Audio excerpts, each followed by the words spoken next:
Good evening, setmates. This is it. This is the one I've been waiting for. Several weeks ago, I would say even a month or two, maybe, the thing that got me into streaming was this game. The game that's finally out and that we will be playing tonight together. I'm really excited to share this game with you, even though things are a bit different than what was originally intended, but that's a really good thing, actually. My original intention was to play this game blind with all of you. That didn't happen, essentially because I had the extreme pleasure and privilege of reviewing this game. So I was approached a couple of weeks before the game came out to play it a few times and make a video review, which has been uploaded last week, if you want to take a look, to get a bit of an overview of my impressions of the game. But quite frankly, we'll probably go through all of that again in the playthrough, so we got plenty of time to discuss all the game's ups and downs. But the fact is, ever since I knew this game was coming out, I wanted to play it live, and after playing it a few times, I've done 2 complete playthroughs. I really can't wait to share it with anyone, whether you've already played it or not. There are some beats in the game that I'm looking forward to see the reaction of people seeing it for the first time. And even if you've gone through it before, honestly, this game is wild.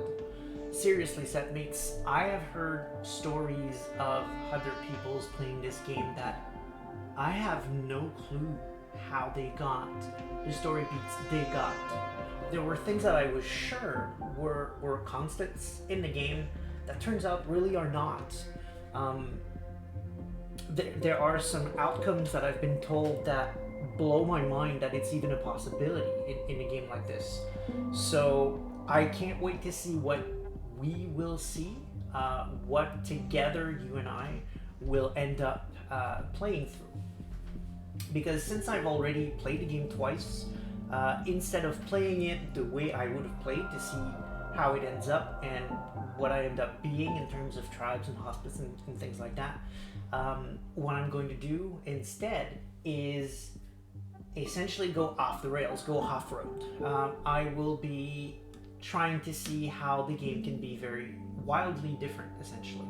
And what better ways to do that than to just go with the flow and follow what the chat wants to do. So we're probably going to be very random, I assume. Really depends. Maybe the chat will be will have a good idea of where the chat wants to go. I don't know. I will follow your guys. I will follow my setmates hints. If they want me to go a certain way, then I will. No questions asked. We're just gonna go there and see where it goes. The only times where I might diverge from what the chat wants is if I think it'll get us killed, because yes, you can die in the game, and I would like us to be able to do a complete playthrough. Might not reach the ending, sure, but hopefully not die in the first couple chapters I'm aiming for, so we can have a good idea of the full scope of the story. So unless I think the choice is going to get us killed, I will probably just go with whatever chat wants at all times. So speaking of chat, Jean Test says, I'm here, and sends us her weird octopus emoji I have no idea how to do, but I think is awesome. Looks like a 7th part emoji. I don't know how she does it. Her netfu is way better than mine. Hey Jean Test, thanks for coming along tonight. Do we have a lot of people in chat? Not yet. Okay, it's still weird. So the only thing I know, Jean Test says, so I get to decide the whole story, haha. Well, technically, yeah, sure. that's pretty true so far, I guess. The only thing that I want myself for this playthrough is I'm planning to go low rage, because the 2 playthroughs that I did were fairly high rage. So I want to see another viewpoint of the game as I go. So I'm most likely going to, at least in the early stages when they ask you the questions, I will try to start low rage, but if the choices the chat makes takes us high rage, then so be it. That'll be that. But at least in the first few questions, I'll give it a shot at trying to go low rage. The chat sends us an image of, I have no idea what that is. Sounds like a peanut butter toast with a face on it. That's gonna, I have no idea. Gene Test says, I want to see Theurge spiritual. I agree, me too. That's secretly what I'm aiming for. But again, I'm committed to following what chat wants. So, well, good thing you're alone in the chat right now. Maybe you'll lead us to that. So as we go in the game, I will be doing a deep dive as I usually do. I don't want to go over things we've already talked about when we did the demos. So I'm not necessarily going to be talking about first changes and totems and things like that, but I will revisit some topics if it becomes relevant in terms of W5, Werewolf 5th edition, which is coming up in theory next year. And one of my goals here is to look at this game and see what hints we can take from it towards what's going to happen in the 5th edition of the game. The tabletop, the dice rolling tabletop game, which if you haven't played it, I highly recommend, especially after you've played this game, Heart of the Forest. It's a very, very good introduction to Werewolf the Apocalypse. So if you were on the fence or not sure if the tabletop experience was for you, play this game. And if you like it, then you'll probably like Werewolf the Apocalypse. That said, there are, to be blunt, two types of players of Werewolf the Apocalypse. You have those who like this kind of gameplay, deep gameplay, roleplay, going through the drama, having deep characters, being more than just a rageful monster. And then you have those who just want to fuck everything up, and which is fine, honestly. The golden rule exists for a reason. You're supposed to be able to enjoy games however way you like, and there's definitely space for Werewolf to play a huge monster that just fucks everything up. You absolutely can if that's what you want. But there's a lot more to Werewolf than that. So the reason I'm mentioning this is choose your games carefully, essentially. If you like this, if you like the depth of this game, the humanity behind it, the werewolves being more than monsters is what I mean, being people with goals and hopes, then choose games that will go in those directions as well. Because if you end up on a table with people who just want to do what a lot of people in the chat rooms call murder Vikings, you're not going to get what you want out of it, and vice versa. If you want to play the Murder Viking, well, don't go into a table where they want to spend time into the Imbra talking to spirits. So just essentially choose a game that fits your style, and you're going to have a heck of a lot of fun. So we have a few more people in the chat that just got here. Nomad says, hello, fellow Galliard. He says that because he knows that in my playthrough, I ended up Philodox while I was targeting Galliard, and he got Galliard. Yeah. The reason why this is a big deal is because I identify in real life as Galliard, because I've been playing Werewolf the Apocalypse for decades now, and I've always been the storyteller. So here we go. I've identified all this time as a Galliard, but this game called my bluff and said, dude, you overanalyze everything. Screw that. You're actually a Philodox. And maybe the game's right. I don't know. We'll figure it out. Stanley says, yay, werewolf. Music is loud again. Okay, I will have to look into that because I've already put the options for music really low. And I still want some music in there. So, Stanley, please...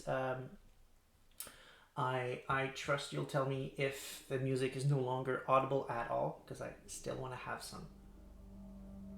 I think I hear some. Are we good? How does it sound? while she answers me, I'll keep reading the chat. Gene Test says, "Oh no, I lost control of the chat." And you are correct. Zankovic says, "Haha, what auspice deny I play in that one game with Dumb as a storyteller? I think he made me die on purpose." Didn't die. Right, okay, right. So, yes, Dom's my real name, and Zankovic plays in an online game I'm doing with him, where he is playing a Galliard, and I'm actually in that game playing Ragabash, because I wanted to try. I'd never actually played Ragabash. Seemed like a decent challenge for me, and it was actually. I'm having a hell of a lot of fun trying Ragabash, and not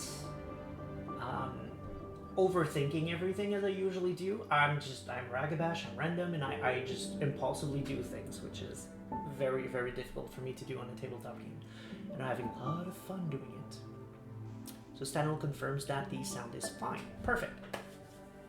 So we're going to be starting now. I don't know how late I will stay tonight, to be honest, because this has been a headache day for me. I've slept most of it, and I am loaded up in pills so I can make the stream, because there was no way I was not going to do the stream tonight. I've been waiting for this night, this stream, this game for too long not to do it. So hopefully I can make the usual at least 2 hours, but I will let you know. If I don't feel good, I won't push it. But I want to at least give it a shot. So let's see where this takes us. For the newcomers, as I said, I will follow what chat wants in the choices over my own choices. But I am targeting a lower rage playthrough if I can get away with it. Mostly because my playthroughs were high rage. I'm just going to try different things. So here we go. New game. Right, one last warning. We may see some weird stuff tonight because technically this is my review version of the game. And I think it's updated to release, but I'm not sure. When I try to load up the release version of the game, for me it's not working, probably because I have 3 different versions of this game installed on that laptop. The demo, the demo twice, essentially, because they had to change some things in the backend. The beta just before release version and the actual release version. And they seem to be interacting a bit weird. So after some shenanigans, I managed to get the game running. So it's running, that's good. But I don't know how it's going to actually play once we start playing. So please bear with me if we say weird stuff. Don't blame Different Tales, they're doing a great job. It's just my experience might be a little different because I have so many different pre-release different versions of the game on this PC, essentially. So your progress will be deleted. Are you sure? I don't even know what it's deleting because I've no ongoing game, so already one weird things. But yes, let's start over.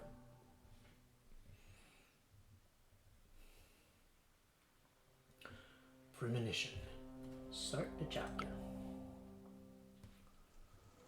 Tutorial.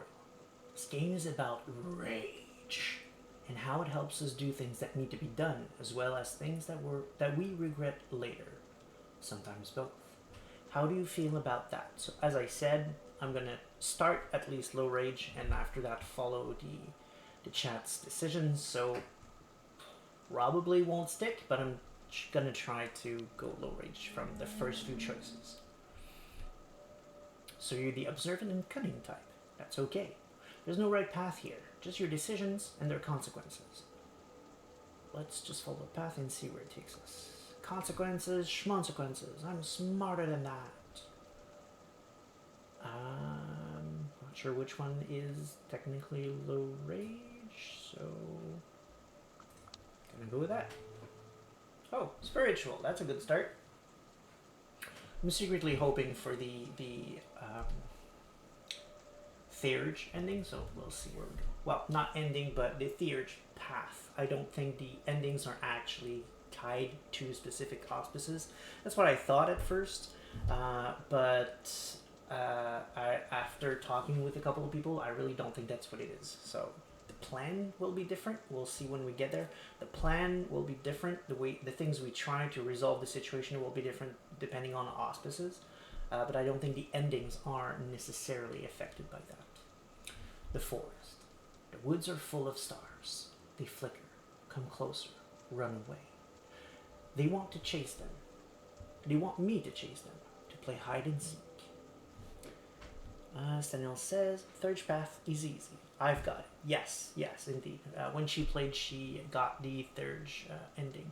But then again, she had a conversation going on Facebook, going like, ooh, I wonder what I'm going to end up as. And like 20 of her friends, me included, were like, dude, you're going to be third. You're just so going to be third. It's not even a mystery. And it turns out she was third. So, yeah.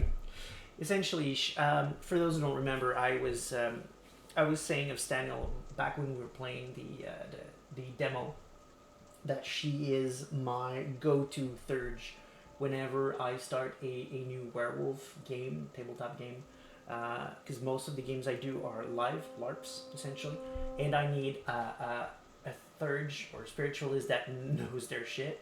I usually try to recruit her and say, hey, do you want to be my master of the rite, please?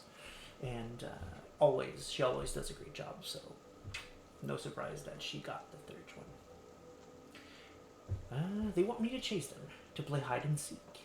I hide, let's say. So more spiritual, a bit more cunning, and a little bit of analytical. Okay. They dance around the tree trunks, float up in the gusts of wind that shiver through the branches, disappear among the leaves. I hide, but they bunch up and fly toward me like an arrow. Rushing down, they're soon upon me. But just before the spear of light pierces my breast, they disappear and the dark of the night returns. In the darkness, the spirits keeping the forest alive whisper about the enemy. I begin to move, unnoticed, one with the night. And then I wake up. I think I got the wrong font. There are 2 fonts you can have in the game. I messed with the options earlier on. I thought I put it back to the cool werewolf font, but I think it stayed on the other font. It's easier to read, so I'll run with it, but I can't change it. The menu says I can't change it when the game starts, so we'll keep that one. Cold and alone. Confused, I open my eyes. The forest around me is thick, dark, and reeks of decay to such an extent that it's hard to breathe. The smell fascinates me. I recognize this forest, or where am I?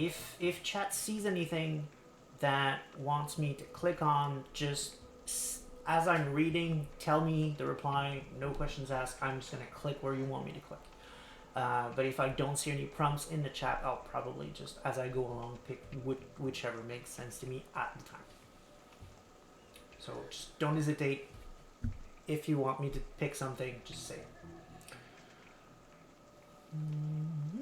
The smell fascinates me. Cool. As I was clicking, I saw Stanil tell me to go with that. So the smell, both fascinating and repulsive, is everywhere. A memory stirs deep in my mind, something elusive from my earliest childhood. The tree trunks, wrapped tightly in dark-leaved ivy, are covered in ripples of lichen where the vines haven't taken hold. Thorny, leafless bushes at their base are overrun with nettles. The fungi radiate with a ghoulish, sickly green light. Dark, sponge-like mushrooms cling to the fallen trees. Okay, yeah, I no longer regret changing the font, because I remember reading that part for the demo out loud several times. It was always really difficult to read for some reason, but it's so much easier, so... Sorry it's not gonna look as cool as the story font, as they call it, but yeah, this is worth it. I try to breathe, I'm cold, or something is rotten. I don't think I've ever tried I'm cold, so gonna go with that. I know it's summer, but I feel cold. Where are my clothes? I look down and see my hands covered in a dark substance. I'm naked. A sticky, glistening film of liquid is clinging to my skin. I can feel it on my face, in my hair. Blood. I'm alert or I hide.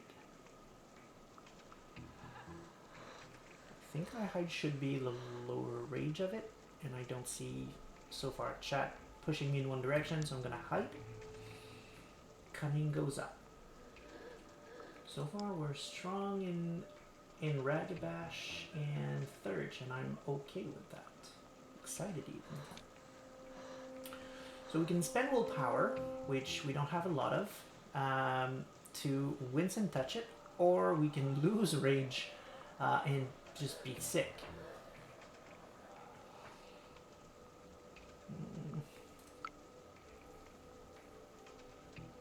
Guess we're going to be sick. I'm going low, low rage. I suppose I will commit to that. Once again, as far as chat doesn't push me in any different direction. Some choices are hard to make, and they strain your willpower. Your face is contorted, the eyes bulging, the mouth open, the tongue stuck out. It's obscene. I feel bile rising in my throat, and I start to retch. Then the eyes open in the darkness. The enemy! Or who is it? Who is it? I can see her silhouettes, shades of jet black against the darkness. They smell of fur and moss and bloodied earth. Massive creatures, some with horns, some with antlers.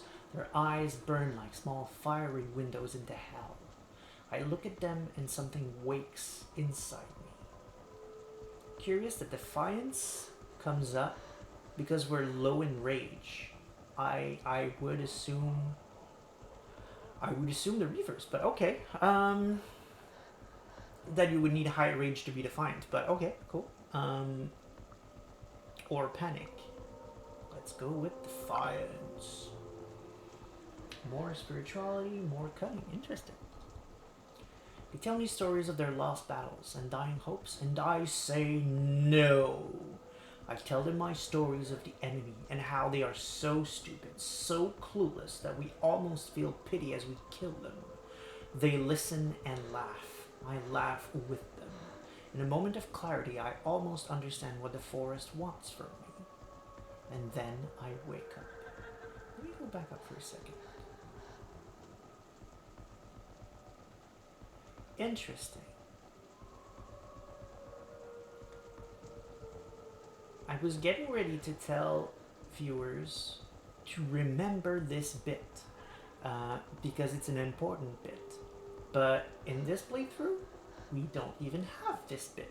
Already, we have a very different experience. I'm already thrown off because I don't even know if the cool part I can't wait to show people will even happen in this playthrough. Okay, interesting enough. Okay, so I don't want to give any spoilers in what's going to happen or what's happening in different playthroughs, but for the sake of showing the game a little bit, I will, on occasion, tell you how things happened in my particular playthroughs in the past, just to show how cool things are when it matters. So I will explain them as I go, so you can still sort of have the reveal or the cool moments as we play. So in my original playthrough, actually in both of my playthroughs,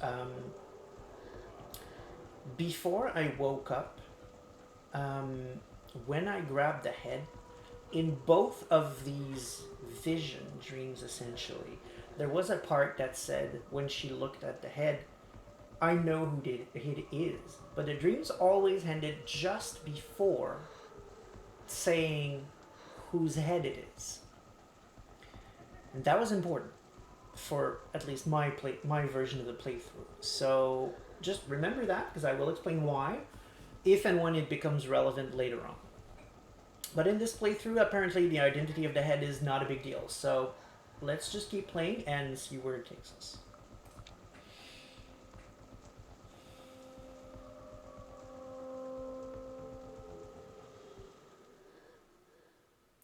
Chapter 1. Arrival. Dreams. Maya. Maya. Maya, wake up. here I want to take a second. I've heard some confusion essentially about who's Maya and who's Anya between those two girls. Um, my take, and I absolutely could be wrong because when I saw the confusion, it made me realize that I actually don't know. But my reading has always been that this here is Maya and this is Anya. Mostly, I guess, because the way they're drawn, this lady here seems more at the forefront in not just in terms of being physically closer to the camera, but also in terms of she's drawn differently in a way that makes her stand out. Whereas the other lady is drawn in a way that makes her fade in the background, sort of like other normal people. So to me, that here is telling me that this is the main character and this is a potentially unimportant character. It's Anya. She's important, but she could not be, actually, really depending on how you play the game. So I could be wrong, but my take is that this is Maya and this is Anya. I opened my eyes. My neck was stiff. I stretched lazily as I assessed where I was out of the corner of my eye. I wasn't in the forest anymore. I was in a bus. The sun streaming through the windows was making it hard to see. The girl next to me was touching my shoulder. Disturbed. She's disturbed? Why is she disturbed? My neck was stiff. Stretched lazily as I was out of the corner of my eye. I wasn't in the forest anymore. I was in a bus. Why is she disturbed? Huh. Stanil says defiance. Oh, okay. She wanted defiance as well. Okay, I didn't have time to see that, so maybe gonna have to give more time for chat to react. It's what okay. I probably, okay, sorry. I'm just calculating. I thought I was giving you enough time just by reading to comment on what you want me to take, but it looks like I'm not. So I might slow down a little bit. We'll see if we can find the correct flow. Gene Test says they should have put the picture in the character sheet. I agree, actually. That would have been a nice touch. Very much agreed. Stanel says that's what I thought, but later on my play, it showed like it's the other way around. Oh, interesting. Interesting. Alright, I agree. Maybe I read it wrong. Very possible. I guess we'll try to pay attention as we go along. I know there are scenes where Anya is not there, so maybe we can see as we play one of the two portraits disappear while the other one stays, for example, as characters come in and out. Maybe we'll be able to figure it out from there. So we have, I comforted her or I laughed it off. I don't know why she's disturbed. I'm very confused about that. This never happened in any of my playthroughs. Oh, I already just gotten something different. We have a vote for I comforted her, so we're gonna go with that. Anya is friendly, yay! It's alright. I squeezed her hand to comfort her. She looked at me concerned. You were laughing, like maniacally. I blinked. The memory of the dream was still there, and the taste of blood in my mouth. I looked outside, or I was glad I wasn't alone. Okay. Giving chat time to talk through, but I'm considering being glad I wasn't alone. Since she's already friendly, we look a bit more social, I guess, than my other place. Okay, that should be enough time for chat, so we're gonna go with that. Thank you for coming with me, I said. The girl next to me smiled. I think we're almost there. Her name was Anya. We'd met a couple of weeks earlier on the orientation day. She was from Norway, a tall, broad-shouldered, calm person who wore her long hair in braids. Oh, I remember that. Someone was mentioning, I think it was Daniel, right? Right, the part with long braids, but we don't see braids here, and she doesn't actually have hair long enough to have braids. And there was a scene later in the game where the one here that I think is Anya actually has braids, right? Right, I see where the confusion is. That's a very good point.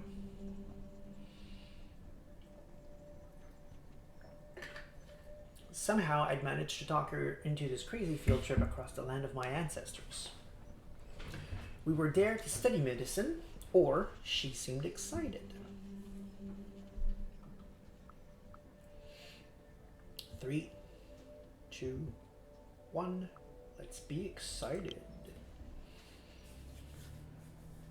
Anya reached into a backpack and took out 2 apples.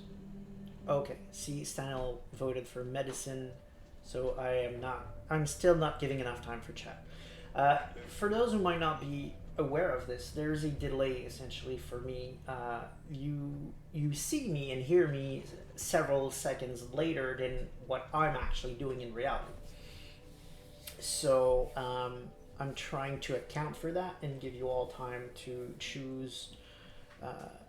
So I'm gonna have to give even more time. Okay, we'll figure it out. Gene Test says, but the black-haired girl also have braids like 4 or something in another picture. Interesting. Anya reached into her backpack and took out 2 apples. I'm really happy we decided to come here, she said. Yeah, I said, offering her some of my cabanossi, dried meaty sausages that were so much better than the original Polish ones back in the US. I was glad Anya had decided to come with me. I had problems keeping friends around and really needed one. I did some searching, she said, from over her phone, and this place is amazing. The last primordial forest in Europe.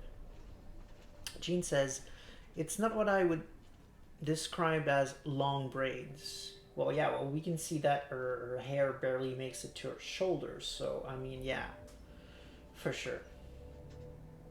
This trip was my idea. Our summer language course was starting in a few weeks, and I'd managed to talk Anya into skipping the tours of concentration camps and old churches and visit Białowieża National Park with me instead. You may have noticed I have not actually looked at my little post-it there stuck to my screen to remind me how to pronounce Białowieża. I've now said it often enough out loud that I actually remember.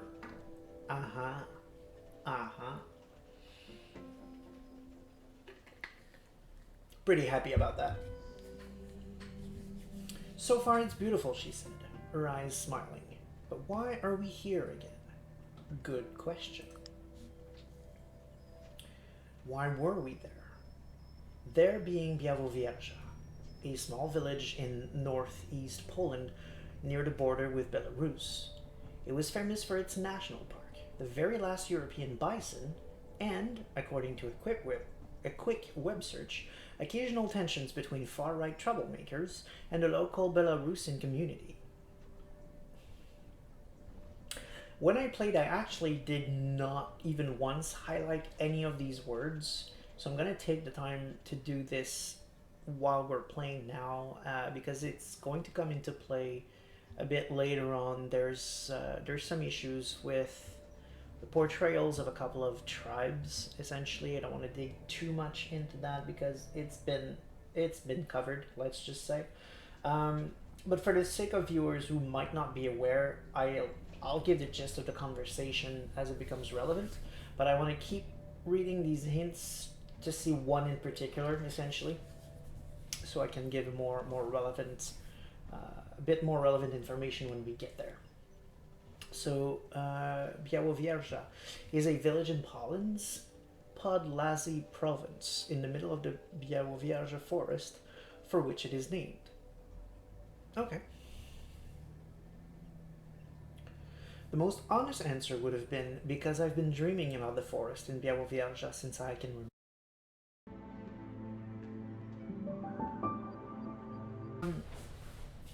I don't know how long ago I went offline. I don't know, but mostly I've read the text and explained that I was going to read these little highlighted text here because it plays into something that's been discussed online a lot about this game that I want to just bring up quickly, give my point of view on it. And yeah, so chat is confirming that we're back, and also Gene Test is voting for I kept it simple. So let's keep it simple. I'm looking for my roots. I kept it simple so I wouldn't freak her out. What I didn't tell her was even more important. I knew my family was from there. None of my relatives spoke about it, though.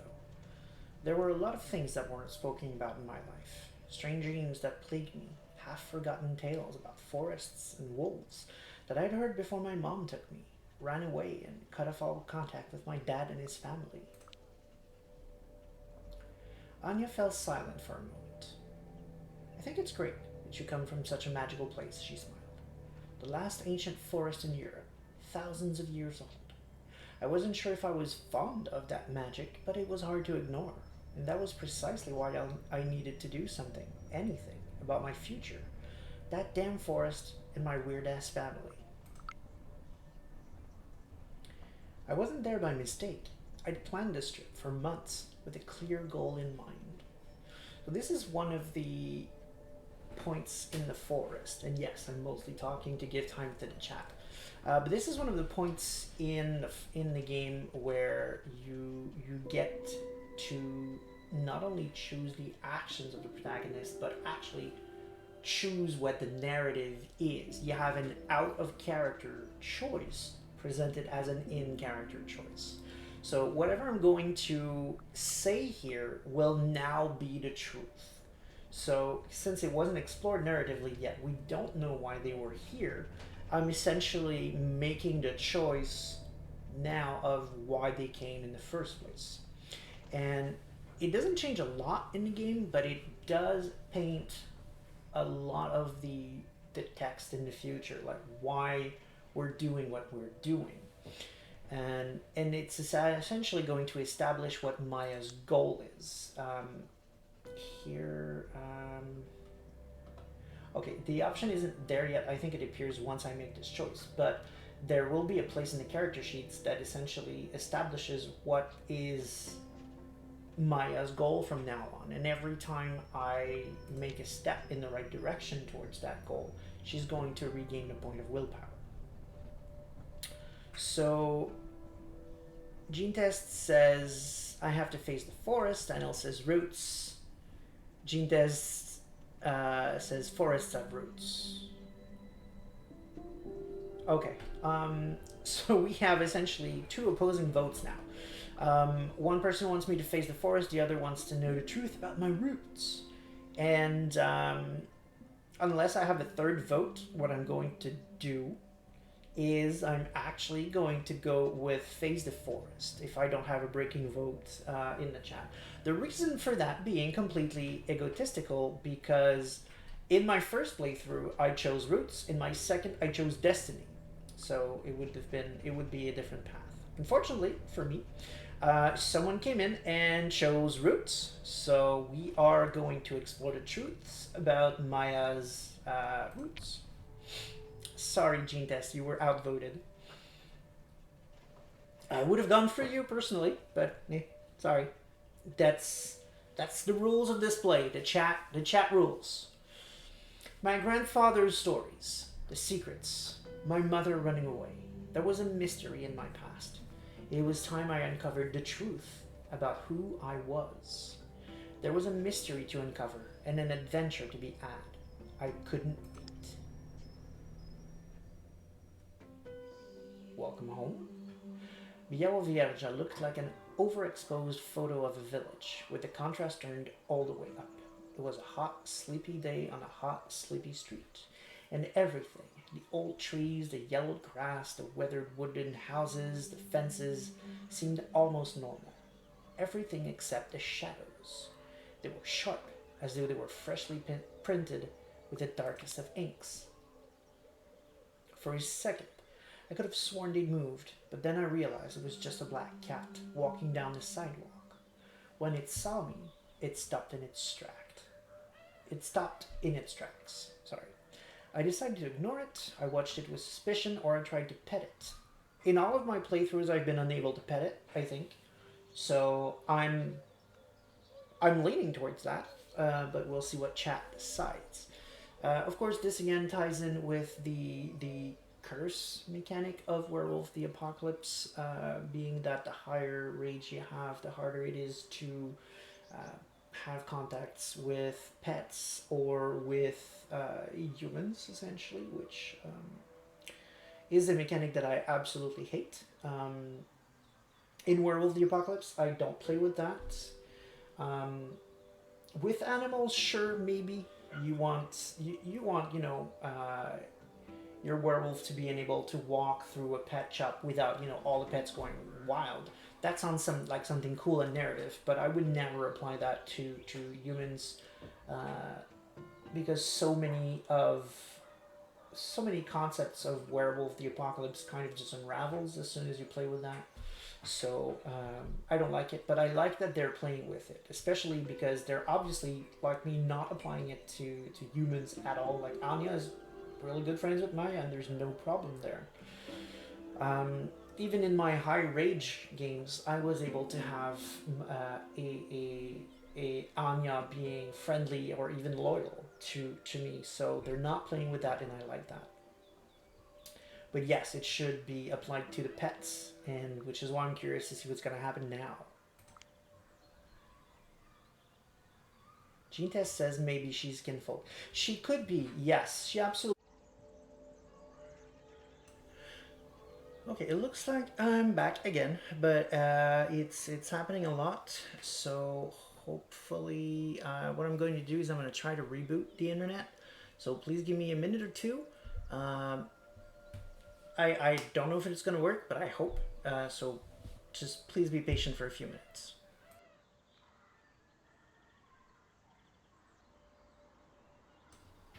Okay, so we have rebooted the internet. Hopefully, it'll be more stable now. So let's keep on going. I'm not sure where we were. I'm not sure what I was saying, unfortunately, but we'll just pick it up where the text is. So, here, kitty, I said, squatting and reaching towards the cat. It rammed me affectionately with its head and started rubbing against my legs, totally ignoring the outstretched hand. Hey, Maya, Anya said, looking at me, surprised. Didn't you say your friend would be waiting for us? But he wasn't there, and the cat was still staring at me. Let's go, Anya put on her backpack. I'm tired and I really need to find a toilet. For a moment I was tempted to just get out of the sun and worry about my missing friend later. I decided I didn't need him, but the meeting was just too important.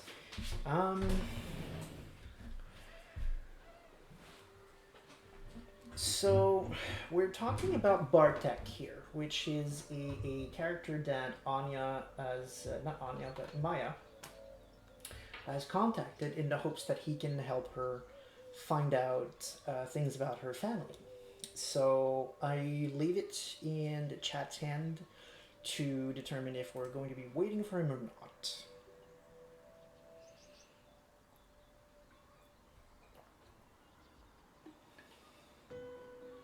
In the demo, there was one attempt where we were able to actually wait for him. But in most of my other playthroughs, what happened is that even though I tried to wait for him, I couldn't. Something happened, or one character or another pushed me in a different direction. Oh, see here though, back on the braid thing and the appearance of the characters. See, this is a long braid. So, interesting.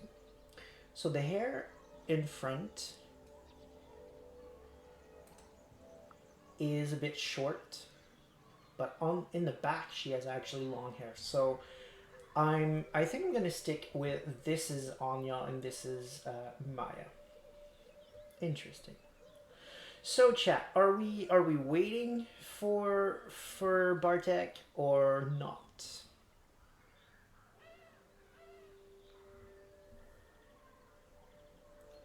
Is everyone back? Oh no, we lost people in the chat. We lost a lot of people in the chat. Sorry about that. If anyone is watching this on demand later on, that was with us but left because of the technical issues. I'm really sorry about that. That was obviously not my intention. Um, I really did not mean for that to happen, especially not tonight again, because this is why I was streaming in the first place. This is the game I wanted to stream, so I'm very very sad actually that we've had some connection issues. So if you're catching a replay of that and left the chat because of it, I apologize. I hope you will enjoy the stream nonetheless later on. So Gene Test says, I found my way back. Good. And Nomad says, I'm sure the dark haired is Anya, and wait for Bartek. Okay, so we will be waiting for Bartek. Gene Test says, fuck Bartek, you don't need him. Well, I went with the first one I saw. Apologies. Let's just wait a little longer, I said. I don't have his number and we really need to meet up with him. His name was Bartek. I'd met him online while researching Białowieża. The man knew everything there was to know about local history.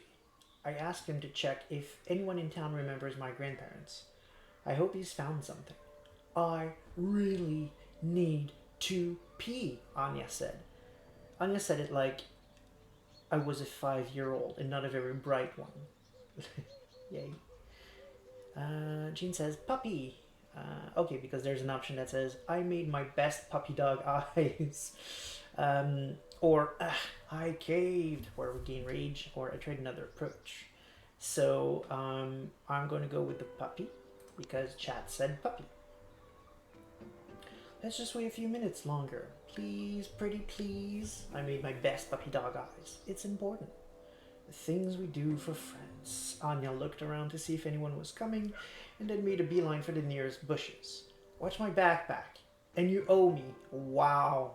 Excellent. Okay. Last time I tried that, it did not work. She wanted none of it, and she just forced the issue.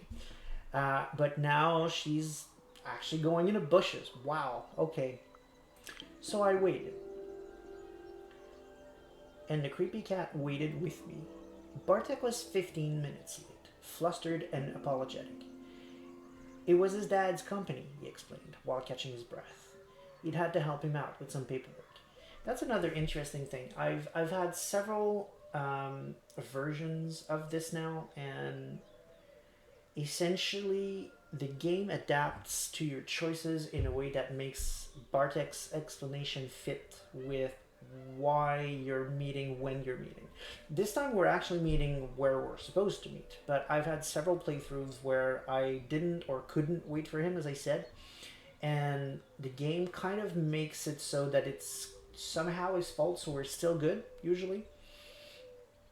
Like, for example, there was one version where I didn't wait and I actually went into town without him, and he was at the bus stop in the town trying to reach us.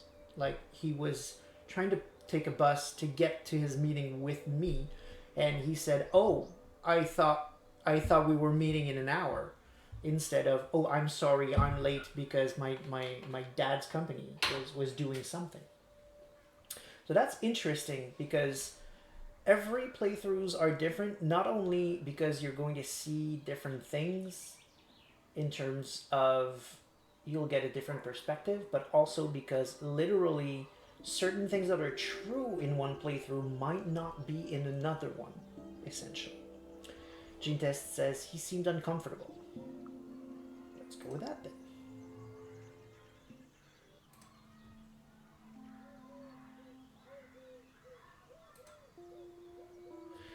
I thought you were on summer break, I said, noticing his discomfort. You said you study forestry? I do, but my dad has a lot of different businesses. One of them is loosely connected to wood, so he uses me whenever he can, he said, as he rubbed his neck. Fathers, I shrugged. I could understand daddy issues. He was tall, broad-shouldered, and had freckles all over his face. Come on, I'll take you to your place. His accent was broad and very Eastern European.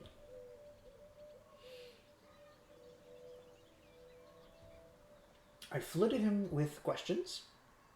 Anya liked him, or I caught him looking at me. Interesting. I heard there was a playthrough where Anya and Bartek could be a thing, and it sounds like we're on track for that to be a thing. Could literally, because why would there an option that says Anya liked him, right? In the sense that this is obviously one of those choices where I can just change reality, sort of. Like, this is now true, and now she's she has a crush on him. I wonder if there are many ways to get to that result. There might be. But it sounds like this is one of the playthrough where we can just decide that it's happening, which is very interesting. In my playthrough, they weren't a thing, but at the end of the first day, when we were essentially breaking apart each one to prepare to go to sleep and things like that, they stayed together for a bit. I don't know what happened, but they stayed to talk, as in they were hitting it off, kind of, but not that much.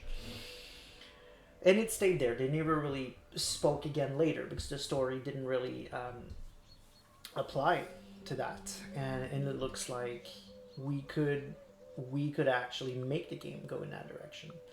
So Gene Tests is voting for Flooded. Nomad says, yup, they can be a thing, so confirming my theory. And Stanel says, yes, they can. If you know what I mean. Yes, I know what you mean, absolutely. So it sounds like you both had versions of the story where they were an item. Very interesting. So we have one vote for Flooded, so I'm going to go with that. And we are currently not going to push them to be a thing, but it's possible. Please know that. Luckily, he loved talking about his home, so when I flooded him with questions, he kindly obliged. He talked about how the village had become a tourist destination, how the logging industry had moved to a nearby town, how the trains had stopped coming, and how the local train station had turned into a hotel for wealthy foreign hunters. The dozens and dozens of bison statues scattered around the village watched us indifferently. This is super interesting because in both of my playthroughs, I had to pull any answers any answers at all out of Bartek. He didn't like me, and I guess that was because I was high rage, and just about every line of text that had to do with him, I was being super abrasive, not kind at all to him. And now he's just like, oh yeah, let me tell you about this and let me tell you about that. That's really cool. I love seeing how completely different this game can be. We walked along the only street in the village, slowly making our way towards the outskirts. The trees were growing denser, their scents becoming richer and more pronounced. I took a deep breath. So, did you manage to trace the name I gave you? I asked. Bartek shook his head. Nothing. Absolutely nothing. Sorry. He was avoiding my eyes. A trickle of sweat ran down his temple. See, now we're getting there now. He's getting shifty, not wanting to tell me things. We might have to get mean after all, even in this playthrough as well. He looked afraid. What's up, man? I smiled. Spill the beans. I'm a big girl. I can take it. But he just clammed up. You know what? I think you should drop it. I stopped. Still interesting. Like, I'm being cool about it, and in the other playthroughs, I was taking none of his shit. So I felt hurt, he was scared of something, or it was almost too easy. Gene Test is going too easy, so that's where we're going. Stanley is also going there.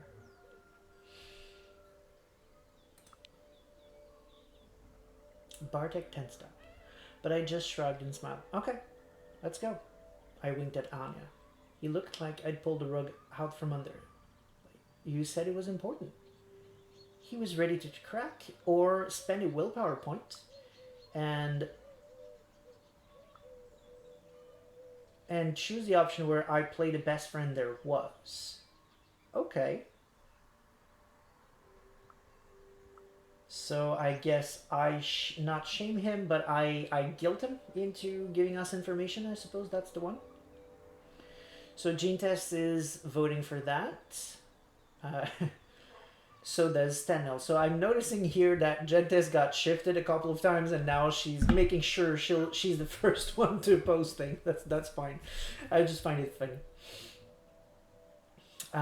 So yeah, absolutely. Then we're going for that one.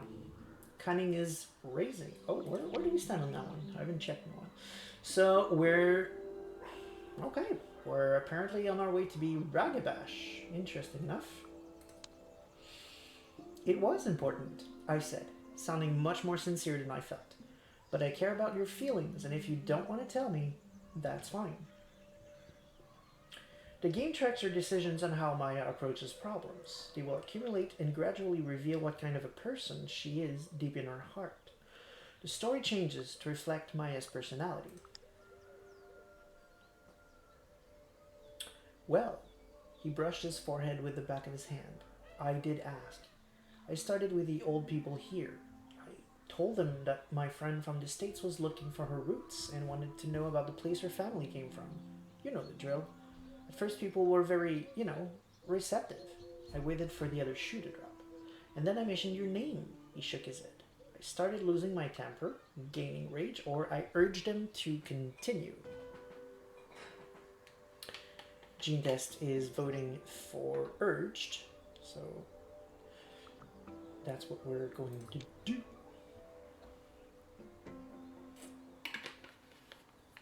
Bartek. No dramatic pauses, please, I urged him. The tension is killing me. One of the old men here told me to go to hell, the other spat on the ground, and his wife crossed herself. For a moment he looked younger and smaller. And then my own grandmother told me to stop asking. She said something else as well. I tensed up. What? I asked. She told me to pray for you. Suddenly the sweet golden afternoon wasn't so sweet and golden anymore. That is so damn cool because honestly all of that bit there is the exact same text I got in my other playthroughs, but the vibe is completely different just because of what came before. He, in the other playthroughs that I've had, he was saying it all against his will essentially because I kind of bullied him into it. Again, because I was high rage and taking none of his bullshit. And here he's saying it just to do the right thing, essentially, to give his friend what she came all the way to Europe for. So who was I? I felt shivers down my spine, or I laughed. We have a vote for Shivers. Other chats are going to have to, try to hurry it up, because right now Gene Test is running this, just saying, if you want to have a word, y'all going to need faster. Shivers. My grandma would pray for me all the time when I was little. I felt shivers run down my spine. We walked in silence, but my mind was in overdrive. People didn't want to talk, and that could only mean one thing. I was on the right track. Hint, people were scared of my family. See what happened here? I learned something about my family, a little bit, which fits with the goal that we set ourselves, that we need to figure out what our family's history is. So even though it's not necessarily a good thing we just learned, we learned something about it. So as a result, we gained a willpower. This is one of the main mechanics of the game. Rage usually goes up essentially just based on choices in general. If we do things that will that are more violent, more or less, we usually gain willpower. Or if something pisses us off, we're gonna gain rage. We're gonna gain rage in both of those instances. Willpower is when we succeed at something, when we advance one of our goals. And Elf, mostly is when we catch a break to breathe, or that we get to regenerate a little bit because as werewolf we get to regenerate. So yeah, here we go. My pulse quickened, and I tensed up like a hound that smelled blood. I was on the right track. Every time you learn or do something significant that brings you closer to your goal, you regain willpower. That's essentially what I just explained. Bed and breakfast. Biało Wieża had a few hotels and hostels, but the preferred form of accommodation was bed and breakfast. That's where we stayed. I found one that was nice, clean, and that had good reviews. We had a room on the second floor with a huge window and a great view of the forest. We dropped off our stuff, and soon we were ready to head out again. The day was hot, and we were young and restless. Will you show us around? Anya smiled at Bartek. Sure. What do you want to see? Before you go, check out your character sheet. Look at it in the upper right corner of the screen. You can find a load of useful information about Maya, her background and personality, goals, and so on there. You can also check who your friends and who your enemies are. Bayouverja was a quaint tourist town, but I had other things in mind. Okay, this one is a really, really big choice. So this choice will completely change the rest of the chapter. Because we can't do both. We cannot go in the forest and then the town, or vice versa. When we're done with either of those locations, the chapter ends and we can never go back again. In the demo, there was only the forest. So those who've been watching the show with me have seen the forest path twice. And they have never seen the town because it wasn't an option. To compensate that, in my 2 playthroughs, when I did my reviews, because I was very familiar with the forest, I chose the town both times. But never live. So I'm actually really not sure of where I want to go here. And frankly, I think I'm going to literally let the chat decide what they want to see here. Do we go to the forest again, or do we explore new ground? But then again, by now, people in chat will probably have played the game at least once themselves, so I think it's safe to just let them choose what they want to see. So far, the 3 most active people in the chat have already turned down their votes. We have Gene Tests, who wants to go forests. Makes sense, because I think she went in town in her playthrough. Stanil asks for town. And we have Nomad, who asks for forest. So there's 2 for forest, 1 for town.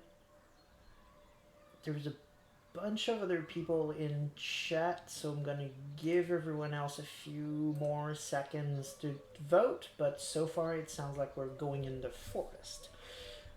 If you were looking forward to see the town after seeing the forest twice in the demo, no worries, we're definitely going to be playing this game more than once, so you will absolutely get to see the town eventually. I'm going to give a few more seconds. 5, 4, 3, 2, forest. Alright.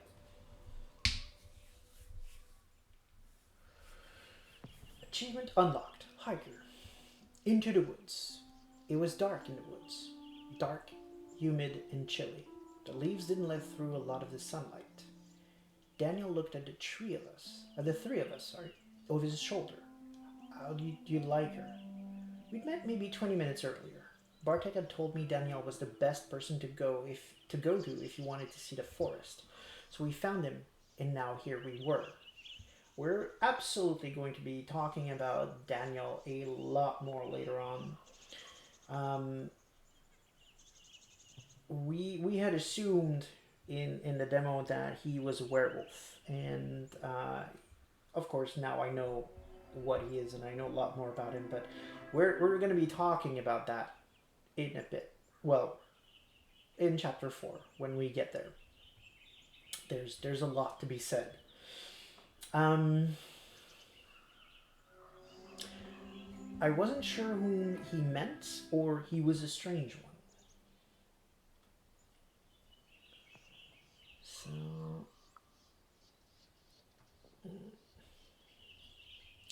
I might be taking a few more since we're here. I might be taking the lead a bit more because I'm curious about Daniel a lot. I'm going to see what the game can do. But still, if chat prompts, I will do what they want. So actually, I'm glad that Gene is voting for Strange, because that's what I wanted to take as well. I want to explore Daniel a little bit.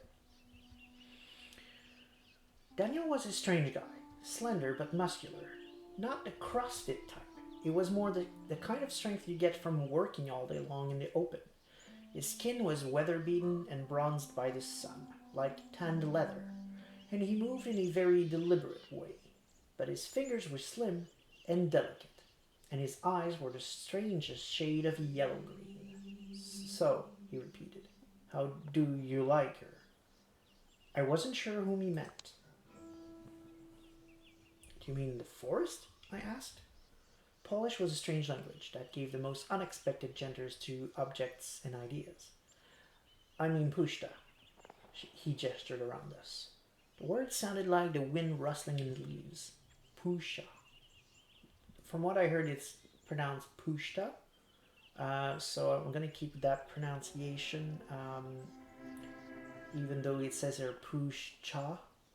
Anyway, there was a video online from a lady who knows the language who was pronouncing it out loud to teach people who would be reviewing the game how it actually is supposed to be pronounced. So I'm going to keep with what she said. Thank you again, Alistar.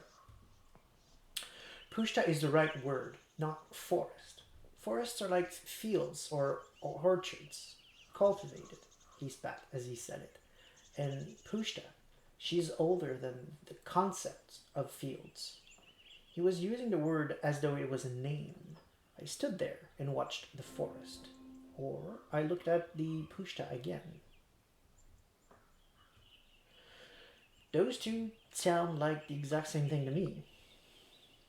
Or I suppose this one is going to be less spiritual, like, dude, it's a forest. Or this one is like, oh, okay, let's call it the Pushta.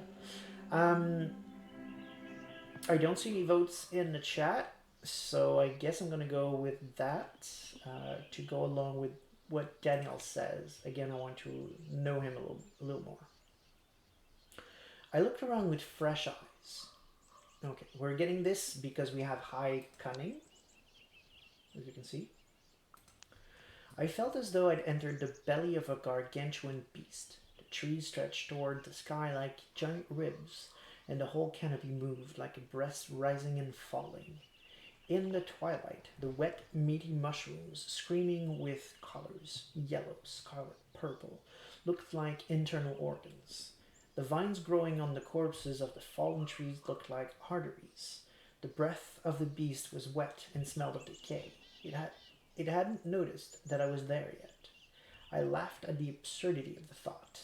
I loved what I saw. It was alien, or there was something unsettling about it all. Interesting. And see here, we can see that even Maya, if we're going with that interpretation, has fairly long hair as well. But she doesn't have braids, which, again, Anya does.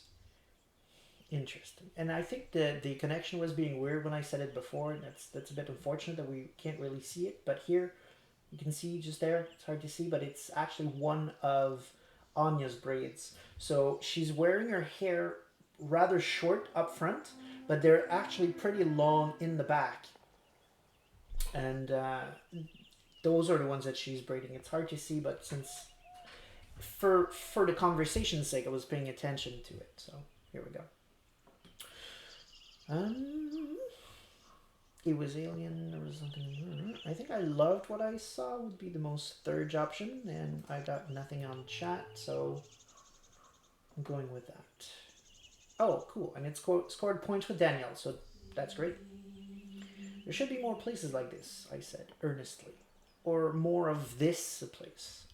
Daniel lifted his head and looked at me right in the eyes. Yes, you're right, he said with a serious expression. Then I remembered why I was there. Perhaps he knew my family, or I was cautious when I asked my questions. What do y'all think? Set mates, are we pushing for questions on the family, which would fit with our goals? Or are we going to be careful with this strange fellow?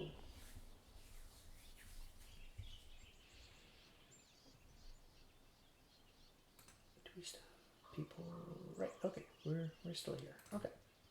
Sorry, I'm just, when I don't see an immediate reaction in chat right now, I'm just concerned with the connection, but we're still on. So Nomad says we're asking about family, and Gene Test wants to be cautious. Okay, so we have a tie. Are we going to have Stanel break that tie? Do we have a tiebreaker? If not, if I don't have tiebreakers, I think what I'm going to do just to be able to move along is I will pick the first one, essentially. Just the first one to say an option is the option I'm going for, I guess. So, no tiebreakers. So, the first one was Nomad, who said perhaps he knew my family, so we're going there. You're local. Maybe. What? Local is quickly said. We'll talk about Danielle in a bit. You're a local. Maybe you've heard of my family, I asked. I'm not from here, but my family was. Oh, okay. Even though it's a different paragraph, it's still me talking. Okay, I thought it was Daniel replying. Okay, I continued. And I think something secret connects me to this place. Daniel stopped abruptly and turned to me, watching me for a while. His nostrils flared as though he were tasting the air. Yes. His face broke into a smile. I think our families might have known each other. Many winters passed. Pushta still remembers. Come on. He started walking. I know exactly what you need to see. That piqued my interest.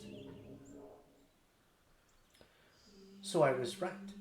There was something hidden in my family's past, and it seemed to have a lot to do with the forest. With every step, I was getting closer to solving the mystery. So I followed him. Okay, so here we have three options. The Barrows, which is an ancient place where people were buried.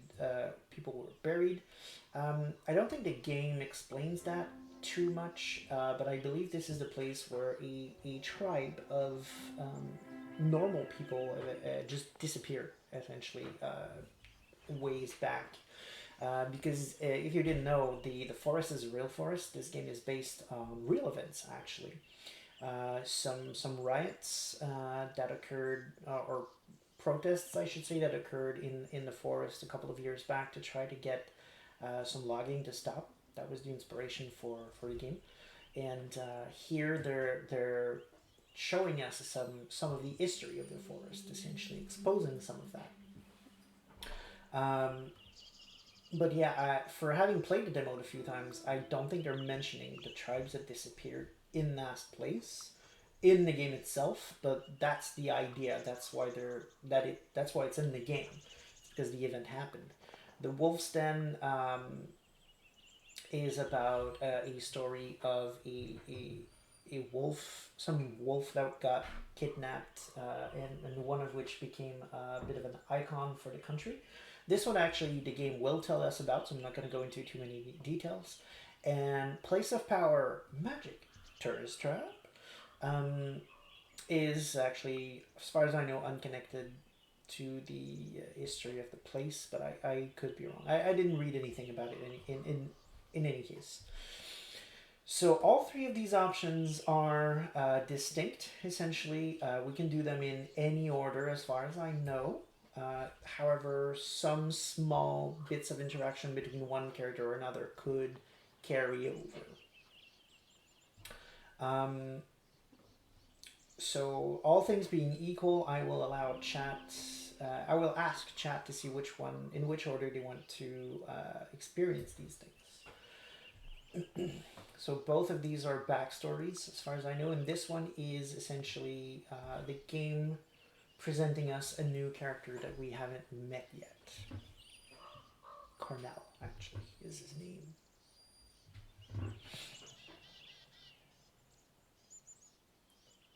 So, does the chat have a preference? So we got one nomad vote for Graves. And 2 for Grave. So absolutely, definitely going to be Graves then. Let's go.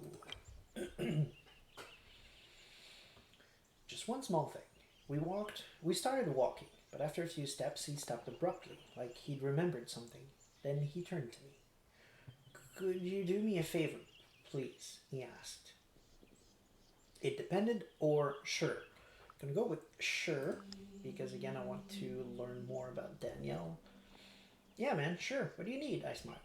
He ran his hand through the moss on a dead tree trunk, smelled his fingers, and then reached into his pocket. He took out a small stone. It was just a stone, an amulet, or it was valuable. It's definitely not an amulet or valuable, so I'm going to go with it was just a stone. Analytical went up a bit. I noticed some brown spots on its surface, but otherwise it was just a stone. But it might have been something more, at least to Daniel. I would like you to take this stone.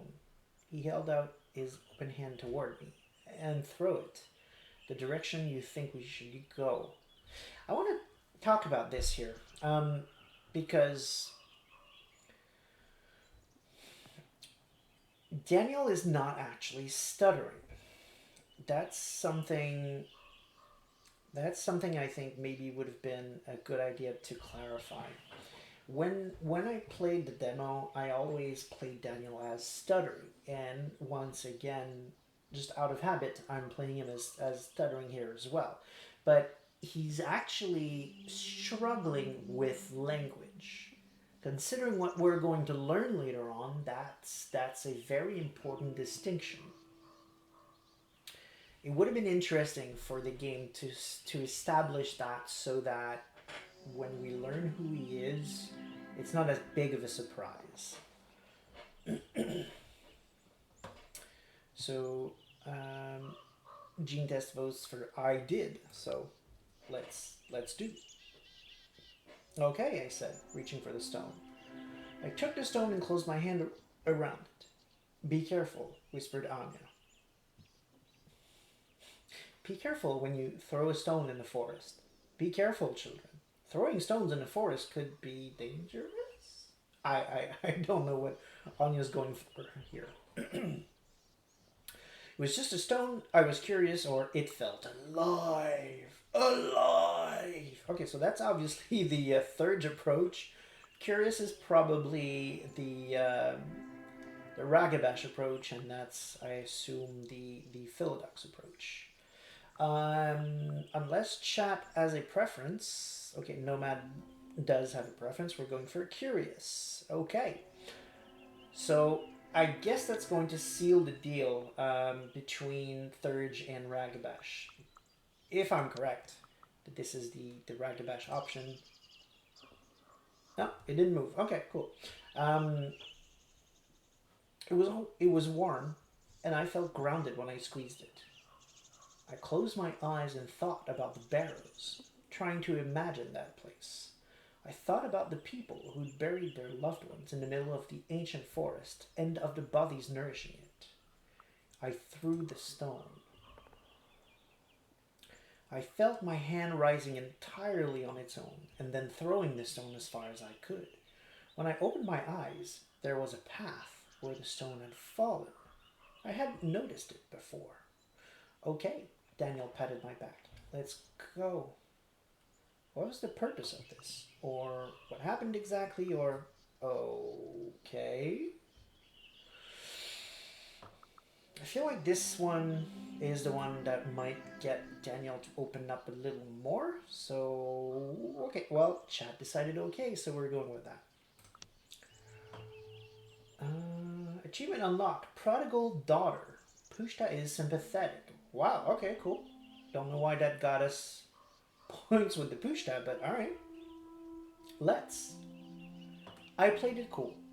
He gave me a faint smile. Oh, I see, okay.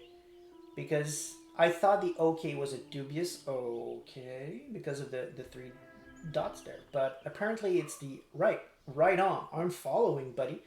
Answer actually, which makes more sense with the results. Let's. I played it cool. He gave me a faint smile before he turned to head deeper into the forest. Bartek gave me a thumbs up. It crossed my mind that the two might have known each other for a long time. That would be weird if they did. That would be very weird if they did. Again, I don't want to spoil anything, but I might have to here. Okay, here's the deal. If y'all don't want spoilers, skip the next couple of seconds because I'm going to be spoilery a bit here, quite a lot. So we know that Bartek works for his father, and that his father is somehow related to the forest. The reason is that the father is the one who owns the company that is responsible for the logging of the forest. I'm not going to go into more depth than that. That's what you need to know to understand why I'm reacting. The other one, the big spoiler, the big one, the one you might want to skip if, like, let's say, about a minute of what I'm going to say. So now I've given you enough time to skip a few seconds, so no excuses if you hear something you don't want to hear. Danielle is a red talon. Yes, that tribe. If you don't know what a red talon is, let me give you the gist of it here. It is the tribe that is the most in tune with nature. It is a tribe composed entirely of wolves, which is why he's struggling with the language. He was not born as a man. He was born as a wolf and had to learn the language sometime after his first change. The Red Talons do not fuck around with protecting forests. So if Bartek and Daniel knew each other, that's weird. That means there's a Red Talon who knows someone who is directly related with destroying the Pushta and isn't doing anything about it. I mean, I get there's a context here. There are many other characters we'll get to know, and we'll talk about it a little more in a moment. But I mean, there's got to be someone very, very, very convincing in whatever pack Daniel is a part of to stop him from just killing the guy outright, because that's what they do. Well, okay. So spoiler over. This is the part where you can come back. We'll talk more about it in around chapter 4, when we learn a lot more about the other people. But for now, this was a surprise for me that these two might know each other and be friends-ish. That's weird. We'll explore that. Gene Test says, I don't like that his name is Danielle. It should have been Rain or Rock or Riverwolf. Wow, I like Riverwolf. That sounds good. That's cool. I like that name. But yes, you're correct technically, in the sense that probably Danielle has a name that sounds like that. But in the context of here in the game, it makes sense that he would have a human name that he would present to. I guess I'm still spoilering, just answering to the chat here. But he needs a human name to talk to humans. That makes sense. But I think what Gene Test is going for here is that later in the game, he doesn't actually reveal other names. He's still just Danielle. And you're 100% correct. Werewolves have deed names, essentially. And that's something I'm going to be talking about as well later on. But in theory, after your first change, most of the tribes...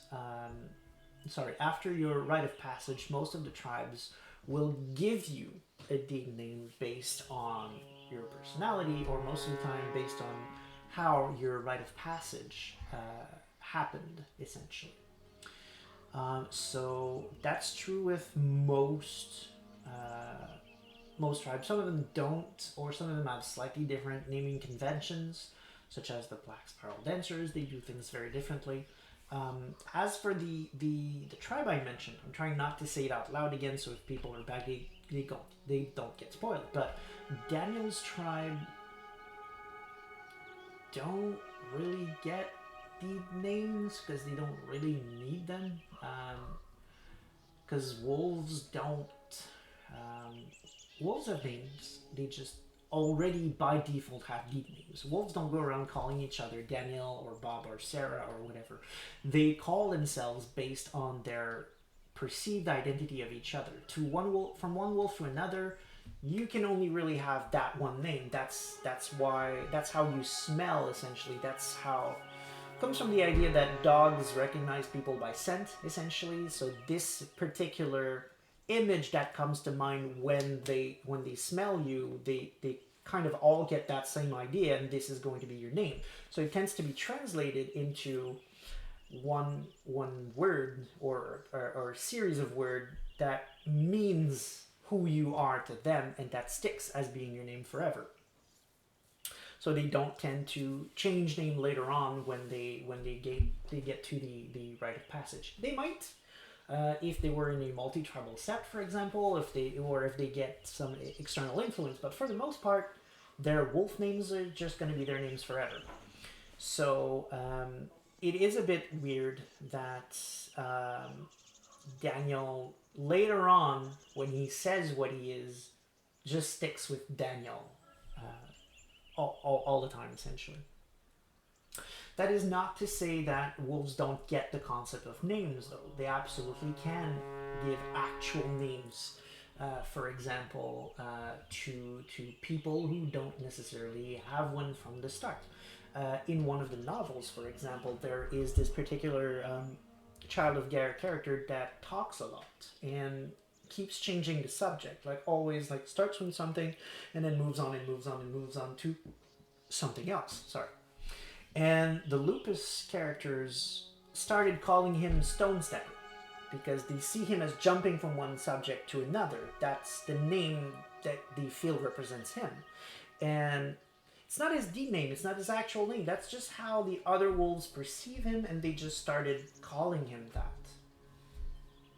So they can name things based on what they're doing more than how they smell and things like that. But that would usually be reserved to things that were not by default wolves, or things that have names they won't necessarily recognize. You're not going to go to a wolf and say, hey, my name is Bob. It doesn't mean nothing for them. So eventually in time, when they get to know you, your wolf friends will probably rename you based on how they perceive you. So enough about names. Let's go back to chat, although the chat is probably talking about names as well. Gene Test says, but he could have had a human name, but that is also something. Or Hudson. Does the sky has a name? Those the river. Eliza, the river is called the Hudson. Gargles. Yes, right. Gene Test is making reference to the very, very excellent Disney show called Gargoyles, which if you haven't watched, you have my permission to stop watching this stream, boot up the first episode on the Disney Plus, and you can thank me later. This Gargoyles is worth watching. Go watch it if you haven't. But they're referring here to the fact that gargoyles don't have names by default. Only one of them had, which was Goliath. And early on in the show, when they got to the 20th century, and one of the human characters said, well, y'all gonna need names because I need to know how to call you. One of the characters looks at the sky and says, the sky doesn't need a name, neither does the river. And the character just goes, no, actually, the river has a name. It's called the Hudson. So the gargoyle says, fine, then call me Hudson. And that's how most of the characters got their names. It just pointed at things like, yeah, what's that? Well, that's Brooklyn. Okay, cool. That's my name now. It was pretty cool, actually. Nomad says, I see the name Daniel as human disguise. I agree. Absolutely agree. I think that's what's happening here as well. My point is more that I think he should have had both. A human name and a purely wolf name. Not even a deed name, just purely wolf name. That when the veil is no longer an issue, because remember right now we're surrounded by Anya and Bartek. When the veil is no longer an issue, it would have been nice for Danielle to go, actually, I'd rather you called me this. But we'll see where we go with this, because in none of my playthroughs I was close to Danielle, because in the playthroughs I did, again, in the release version, I went to the town instead of the forest, so I never really got to bond with Danielle at all. And that's one of the issues with the game as well. It's not a big deal, because it actually just reinforces replay, so that's fine, but The choice you make between the town and the forests determines which characters you get to really know better or spend some time with. So maybe in this playthrough, if we get closer to Danielle, he's actually going to go and explain a bit more. I don't know. I hope so. Because once again, the fact that he is a red talon, I find is very, very intriguing. Um, there was some backlash online for that because a lot of people felt like he wasn't really red talonish. So that's one of my reasons for wanting to get to know him better, because I want to dig into that, because the developers have my complete faith. From what conversations I've had with some of the writing team, they definitely know Werewolf. They know what they're doing. There's no way they would have put that in the game without having something in mind. So I want to see what that is, essentially. I want to see what the plan is. One of the things that was said by the developers about Daniel being a red talon and the internet reacting, saying that he doesn't act like one, seems to be the fact that Daniel has made a choice, essentially, to accept humanity a little more some time ago. Most tribes have camps, essentially, and the Whelps compromise is a camp of the Red Talon that are essentially human apologists. So I guess we're still in full-on spoilery mode then. Apologies, this is happening. The Red Talons are more than just pro-nature. They're usually against humanity. That stems from things that happened a long time ago. Depending on which book you're reading, the history might be a little different, but the gist of it is there was a time long ago where Red Talons helped mankind grow and evolve. They taught them to hunt, they taught them to survive, essentially. And what happened is that humans took what they learned one step too far. They started hunting way too much, and it eventually led to the extinction of the woolly mammoth, essentially. And that pissed off the Red Talon to a point where they never really got back from it. From that moment, when humanity hunted another species to complete extinction, the Red Talon started seeing humans as a problem and a danger, something that the world is just better off without them, essentially. So things evolved from there. Several centuries later, we're in modern day, and now the problem of humanity is still one of the central themes of the Red Talon. Some of them think we should just kill them all, and others think, well, they may have some redeeming values. I mean, look at this they're doing there. They look at this species that is going extinct over there, and look at everything they're doing to keep that species alive. You know, maybe we should do something to help them succeed over there instead of hating them. So there's no openly pro-human camp in the Red Talon tribe, but there is a lot of gray area. There's a lot of position to be had between kill them all and, you know, maybe some of them are worth keeping around. So the fact that Danielle here is willing to give humans a chance is not weird. That's absolutely a thing that exists within the Red Talon tribe. It's actually a meaningful amount of Red Talons that think this way. The extremists that want to kill everything are one of the smallest camps of the Red Talon. Most of the Red Talon fall in the camp that is on the fence, still, you know, waiting on a definitive decision, still willing to figure things out. And there's another camp, which is the Whelps Compromise, which is actually more of a secret camp, because you can't really go out within the Red Talon and say, you know what, maybe humans are cool. You can't say that because you're not going to be liked by your brethren. So it's a bit of a secret camp. They don't openly say they're part of the Whelps Compromise, but they exist within the other two camps, trying to nudge the tribe back in a healthier discussion about let's be civil about this. Well, not civil, but let's give them a shot, essentially. And I say other two camps, but that's not true. There's a fourth camp which do want to kill humanity, but they want to do it in a more controlled way.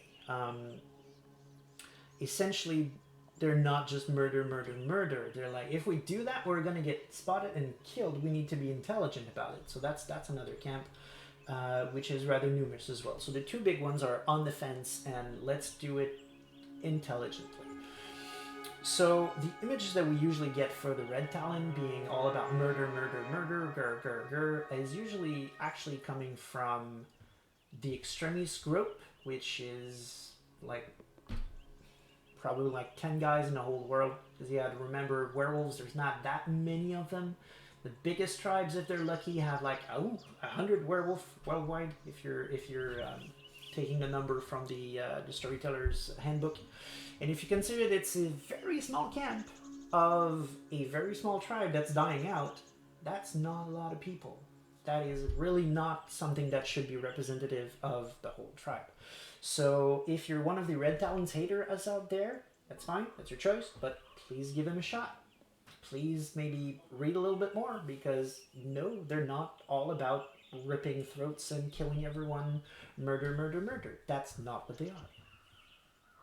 So back to Daniel, he's obviously a member of the Whelps Compromise, and or at least getting towards that philosophy, based on what the developers have said. He's not officially a member, but he's leaning towards that.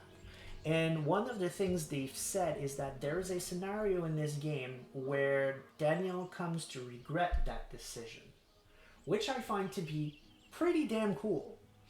And you can't have that unless you have Daniel be close to the humans or giving them a shot. So I really think that was the right call for Daniel, even though it might be a bit weird from the get-go, sure, because that's not what you expect from a Red Talon. But is it a valid take? Hell yeah, it's absolutely a valid take, and I'm there for that. I want, if we can, I would like to see the scenario in either this playthrough or another one where we get to see Daniel's evolution from close to Whelps Compromise to crap, I made a mistake and humans don't deserve a second chance. So I'm really curious to see what we can see about that. So sorry, that was like 15 minutes of me being super spoilery about Daniel, but I had to, actually. It just... As I said, I identify as a Galliard. There's a reason for that. I like counting stories and saying things, so I had to. I'm sorry, but I had to. Too many things were going in that direction for me not to open that can of worms. So we'll see where it goes. Hopefully we get to see that scenario. Now on the chat we have Gene Test says he could have been any lupus tribe. I mean a lupus from any tribe. You're absolutely correct. Actually, I see what you mean. Like, they could have had similar results with just making Daniel be a lupus from any tribe, which would have allowed the game to see a lupus representative without necessarily going to a tribe that is usually portrayed differently. Again, it is a valid take what they're going for. It is one. But Gene Tess is actually correct. I see what she's saying, and it could have worked. Could have been interesting, or at least could have been easier to accept for most people if they had chosen any other tribe than Red Talon. We wouldn't have had the storyline they were going for in terms of him regretting his decision. But is it something that could have been sacrificed for the sake of an easier introduction? That's food for thought. That's absolutely food for thought. I think you have a good point. But then again, having not seen the storyline, I don't want to say it was the wrong choice. I don't know. We'll see what it is when it comes out. But once again, I have complete faith in these developers. They definitely know what they're doing, so I'm going to give them the benefit of the doubt. When we see that storyline, we're probably going to go, huh, that's why. But I don't know. If we see it, we'll talk about it again. It was a pleasant walk, and now we're back in the game, and I have no idea where I am anymore. So, Daniel was a great guide. I'm just going to read back a little bit. He had no compass. In hand, no maps. Yet we were heading dead north, and he moved through the forest with grace and ease like it was his backyard, and he was showing us around. Anya and Bartek followed us, lost in hushed conversation. See, I like this because for me, when Anya and Bartek got suddenly close in my playthrough, that was weird because they didn't really have an occasion to talk. When you go into the city with both of them, it's all about Maya, Maya, Maya, or background, background, background, and no one really gets time to bond. I like that when you go in the forest, you spend so much time talking to Danielle and eventually the other character whose name I forget, that they get pushed aside and they get time to bond and chat. And when at the end of the chapter, if they do split off once again trying to do their own thing, it's going to be a lot more natural. So I see where they're going with here, but maybe that's something that could have been better represented in the town as well. It was a pleasant walk. There was always a path through the brambles. The ground was even and the branches stayed out of our way. I almost felt like the forest wanted us to find the way. So we have Daniel was a mystery I decided to solve, or the forest was full of wonders. Definitely want to take this one. I'll see what the chat has to say, but for the reason I've just exposed for the last 15 minutes, really would like to go in that direction. Gene Test says he could have regretted his choice to follow Ahmed's anyway. That's true. It's just, I guess it's stronger coming from a red Talon, but then again, it works more if you know the red Talons really well. If you know all of the camps enough to realize the journey Daniel's on, then it's definitely a strong storyline. But to be frank, most people don't really like the Red Talons and don't take time to get to know them well enough to grasp it. Most people just see Red Talons as evil and as a tribe that's just all about killing humans, and will probably not get those references. So I suppose I have to give a strong point to Gene's point. It probably would have been possible to have that feel from actually I'm warming up to that plan. Maybe have Daniel as any other tribe, and then maybe have him drop a line that, maybe the Talons have a point or something like that, so you can still have this intense meaning without having him be a Red Talon. It might have been interesting. Again, I want to read it from the game's perspective, but I see what you're saying, and I think you have a point. So the chat is apparently mostly in agreement that they want to go with the mystery, so that's fine. Right. And Gene Test says, I set them on fire. Okay, that's a direct reference to... I'm not going to tell the whole story because that would take some time, but that's a direct reference to something that happened in one of my LARP games where Gene Test was playing a Shadow Lord at the time, and got her hands on some, I forget what it's called. It's essentially a rare Talon that is a gift from Helios, that is some fire that burns through just about everything, but will cleanse it at the same time. And we had, she said it's called Sun Water. Sure, might as well be. Sure, I don't remember. Let's call it sun water for sure. It's liquid fire, essentially. And she did something pretty cool. Ilias found cool, so she essentially one day finished her meditation with some of that in front of her that they picked up. And they had a problem with a forest nearby that had gotten really, really corrupted.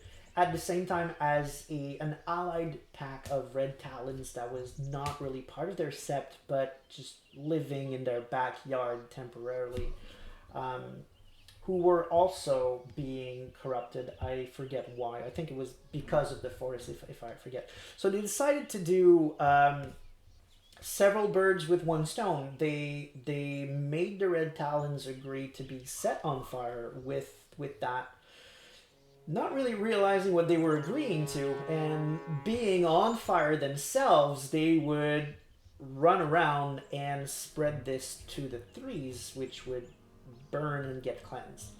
So it doesn't really destroy what it touches. It just burns the corruption, essentially, is what it does. But you're still fine afterwards. So the red talons were fine. They were in excruciating pain, but they didn't die. They were. It was just a really bad day for them. But it did end up cleansing the pack, and they spread fire through the forest as well. Once again, the forest was fine afterwards. It was cleansed. It worked actually. It was a crazy plan for sure, but the situation had gotten really dire, and they had completely lost the control of the situation. So short of something that drastic, I honestly don't know what they could have done to solve the situation. But they had the plan. They put it in motion. It was weird, and we're still laughing today at the image of just seeing a bunch of red talon having no idea the kind of pain they had agreed to go into, because, well, they've never been put on fire before. So like, oh, this is going to cleanse us. Okay, if you say so, we're on, go ahead. And then just you put them on fire, and we see them running all around. It's, well, I guess it's cruel, but it's also hilarious. So sorry, we have a weird sense of humor. So the walk was pleasant. There was always a path through the brambles. Well, right, we saw that. Okay, Daniel's a mystery. That's where we are. Okay, good. I watched the efficient and deliberate way Daniel moved, and I tried to guess his background. Why had he become a guide? I asked a few obvious questions, or I tried to guess his background. Huh, those are two very, very interesting options. We're obviously never going to guess that he's actually a wolf, but we might get some interesting insight with that. But this one is more direct, but I don't know if he's going to actually answer, so I'm intrigued. Gene Test says, Shadow Lord, hey you guys, want to cleanse yourself in the forest? Talon, yeah, Shadow Lord, it might hurt. Talon, we ain't cats. Shadow, okay, throw sun water on Talon. Wow. Yeah, that's pretty much how it played out, actually. What can I say? So she votes on background. I think you mean try to guess his background, seeing that he's sympathetic might help. But if we try to guess, we don't talk to him, so him being sympathetic won't come into play. Whereas if we ask questions, then him being sympathetic might come into play, right? Am I getting you correctly? I think you're telling me to go guess his background, right? So while the chat is answering that, because I want to make sure I pick the options that they want me to take. Essentially, I'm going to tell the rest of the story because, again, I have to. I'm a gallery. So while chat answers which one I should take, because I'm not sure I understood them correctly. What happened is that in that LARP game, we had actually made charts of... Okay. Essentially, in Werewolf, you're supposed to follow omens, and your thirds are supposed to be able to go and say, oh, because the moon is here and there, today I don't believe we should go for a straightforward approach. We should take a subtle approach because the spirits will favor us. And there was never anything clearly established, either in the lore or in the system, to give the tools for Thurge to do that. And I thought it was something really cool that Thurges should be able to do in Werewolf the Apocalypse, especially in LARPs, where you can't just go turn around and look at your let's say your storyteller and say, what would be cool? What could I say that might make some sense tonight? You know. So what we did is we looked at Rage Across the Heavens, which is a book all about the spirits of the planets and things like that. These are some of the most powerful spirits out there, essentially. And there's a lot of information there about what they represent, what kind of things they might back, or what kind of things they might be against, and all of the things they're thematically tied to, including months and things like that. So what we did is we literally built a calendar with I think it was a 28 days calendar throughout the year, so that my third players could look up at these charts and say, okay, so tonight this celestial incarnate is in favor, so tonight I should propose plans that have to do with being stealth, or propose plans about being loud, or propose plans that are about being violent, or things like that, depending on which incarnate was looking down from the heavens. And her character, Jen's character, every month made sacrifices to whichever incarnate came to be prevalent at that time. And when it came time for Elios's turn, what happened is that we had one lupus character who decided as well to make an offering, and thought that the best offering they could do would be burning the coolest thing they could find. And they decided to put fire to one of the other characters' boat, like a boat they had just finished crafting, taking their time, making sure it would be as awesome as it could be, essentially, and it was their prized possession. And that lupus character, being Ragabash, said, well, you're right, it's a precious thing, it really, really is, it's awesome, so let's put fire to it. Yay, Helios will be happy. And Helios was impressed. Gene Test says offerings, not just sacrifices. Yeah, right, you're correct. So when Gene Test's character saw that, she felt, damn it, I'm never gonna beat that. That was an awesome idea. I need something bigger. So she decided the only thing she could offer that would be more important or cooler was herself. So she went to the trouble of getting all the gifts that would allow her to survive, putting herself on fire. So that was her offering to Helios. And Helios, being a pretty whack spirit, some of his aspects are war, violent related. So Katanka Sanak, to be specific, is one of the aspects of Helios. And Katanka Sanak really liked it. Thought that was the coolest offering / sacrifice he'd had since centuries, because not a lot of people sacrifice things to people anymore. So he was impressed by it and gifted her with the fire in question. Okay, so the chat is not offering more. So I saw the keyword background in 2 of your chats. So I'm thinking this is what you want me to take. So that's what I'm taking. If I was wrong, I apologize. Oh, we're still asking questions even though we're guessing. Okay. Sure. Are you military? There was something dangerous in the way he moved. Oh, interesting. Yes, I used to fight. He said nothing more. He's pulling your leg, laughed Bartek. He's a hunter.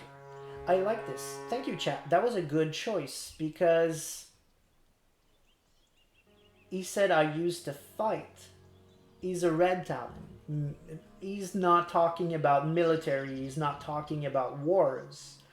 He's talking definitely about he used to fight humans and now he doesn't anymore. That's my read to it anyway. And that's damn cool. Gene Test says, then it hit me, and I absolutely agree. 100%, that's what I'm using. We have the willpower for it for sure, and I want to know more, so we're going there. We're so going there. Suddenly it all came together and I realized what was so unusual about him.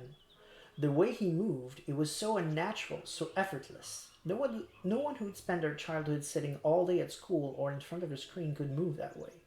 Who are you, Daniel? I asked, bewildered. Were you raised by wolves or what? He looked me straight in the eyes, his irises a mesmerizing yellow-green. Yes, I was, he said with a poker face. Then he winked. Anya smiled uneasily. We continued in silence. Wow, okay. Interesting. We'd been waiting for a while when I noticed that Daniel's steps had become slower. He was also looking around more often and had hunched slightly. Fuck, we were lost? Was it the barrels, or I just enjoyed the moments? Was it the barrels, I guess? Are we there yet? I asked. He froze for a second, as though he'd forgotten that I was there. They're tricky to find sometimes, he mumbled. Be quiet for a minute, please. That was when I felt it. Ash in my mouth. The smell of smoke and wet soil, and a pull. Gene Test says, I wanted to put a wrong Hordak wink. Do you really have an emote of a wrong Hordak wink for sure? Do you really have... Oh, come on, you don't have that. Your netfoo can't be that good, right? Internet, I cannot explain wrong Hordak. That would take forever. But I guess the short version of that is check She-Ra. It's a show on Netflix. It's really good. Definitely not a manly thing for sure, but it's I mean, I don't care about those things. I do not in any way ascribe to the toxic masculinity things. So yes, I absolutely do watch shows for kids and shows for girls. I don't care. If it's good, it's good. She-Ra is amazing. It was a great show, and that's where the wrong Hordak reference comes from. And it's actually hilarious when you watch it, but I can't explain that because that's 5 seasons of a show to recap in a few seconds, so it's not going to happen.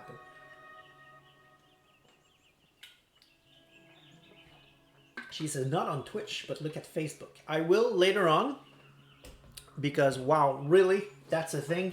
I'm really impressed. So, I'm feeling a pull, so it can either feel weird or I knew where to go.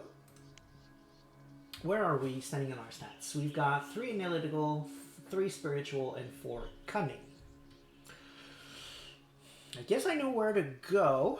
It was probably more spiritual. It felt weird. I don't know what that is. Could be analytical, I guess. If I have a choice, I'd rather not be analytical because I was a Philodox in my first playthrough and I want to see something different. I think I know where to go, I said, surprised. He tilted his head. Okay, let's check it out. I pointed to the barely visible path to my left, under a dying tree. He followed me and I followed my feet, knowing exactly where they should go. Under the crooked tree, past the dead tree trunk and the sponge-like mushrooms, across the patch of wet, dark green moss, all the way to a place that didn't look much different than other parts of the forest, until you noticed the mounds. There was something about the flattened hills that drew my full attention. Okay, and chat agrees. They wanted to click that as well. They must have been bigger in the past, I could remember, or I felt dizzy. Don't have much of a preference here.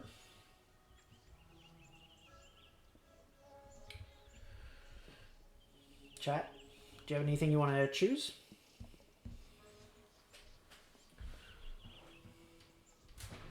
While chat is thinking, I just want to bring attention to the art. First of all, it's awesome, and that should be enough.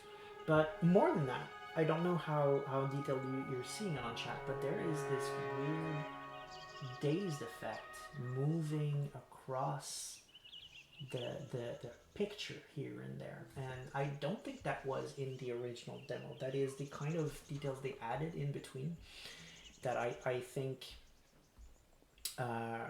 really rocks, actually. There's a lot of special effects There's also, you see these little specks moving about. That gives a lot of ambience. And as I said in my review, not only does that, the combination of these things give a lot of ambience, but also the sound. Somehow, the soundscape becomes a part of the visual.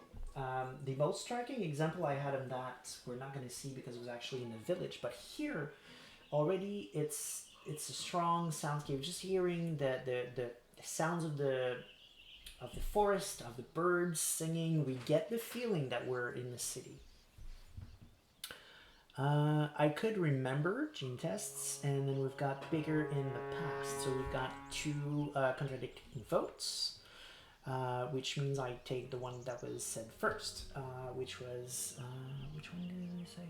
Right, I could remember. Okay. Unless I have a third vote. 3, 2, 1. I could remember. A memory stirred in my mind. No, it wasn't a memory. It was a feeling anchored in my chest, akin to the taste of ash in my mouth and the smell of smoke. Longing, sadness, resignation, but there was more. A sense of sacredness. It filled me with a calm excitement, and when I closed my eyes, I saw a fire burning in the darkness. Cunning. The village was burning and people were fighting. So this is what she remembers. This is more of a vision. We're not in the present right now, at least for a few clicks. The village was burning and people were fighting, illuminated by the flaming buildings. I walked among them unseen, whispering in their ears. They listened and fought even more fiercely, some in ancient Roman armor, some in rags, some in animal skins, some in uniforms from the world wars, some in modern camo. Are you the enemy? They shouted at one another, confused. Death to the enemy! They all were, or their anger blinded me. I guess the all were is they were all the enemy, or their anger blinded them. Not sure. Gene Test says their anger blinded them. Alright. That's going to be that. Trying to move a bit faster now. I talked way too much.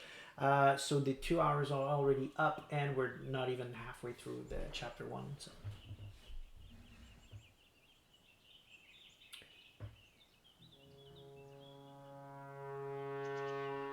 Okay, anger.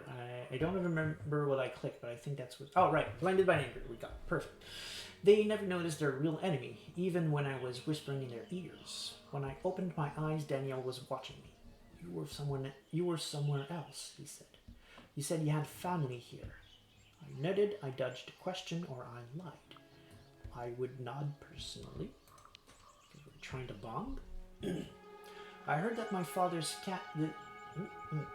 Take 2. I heard that my father's family came from here. I nodded. I don't know much about them, though. He sighed. I don't think you should be here, he said tersely. You're not ready. Gene Tess also was voting for nodded. Says, doubt he likes lies. Indeed, he would not. He knew something, or I didn't feel ready.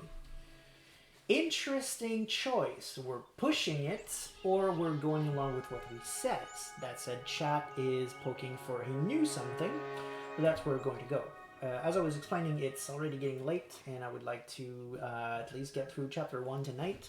So I'm going to give less time for chat to react. I'm going to pick the first one I see instead of trying to break ties, at least for tonight.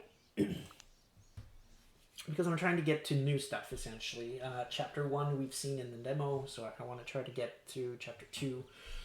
It's going to be for next week, chapter 2 for sure, but at least I want to be able to start there next week. Why? What do you know? I wasn't letting it go. About you?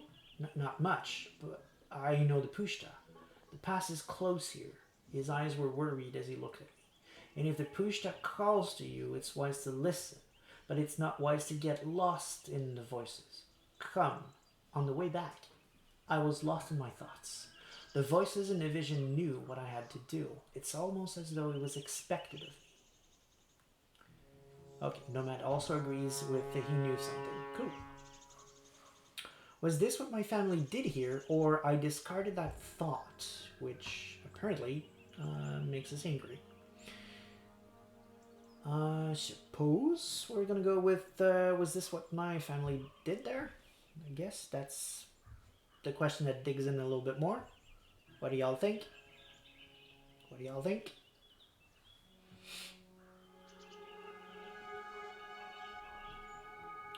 Three, two, one.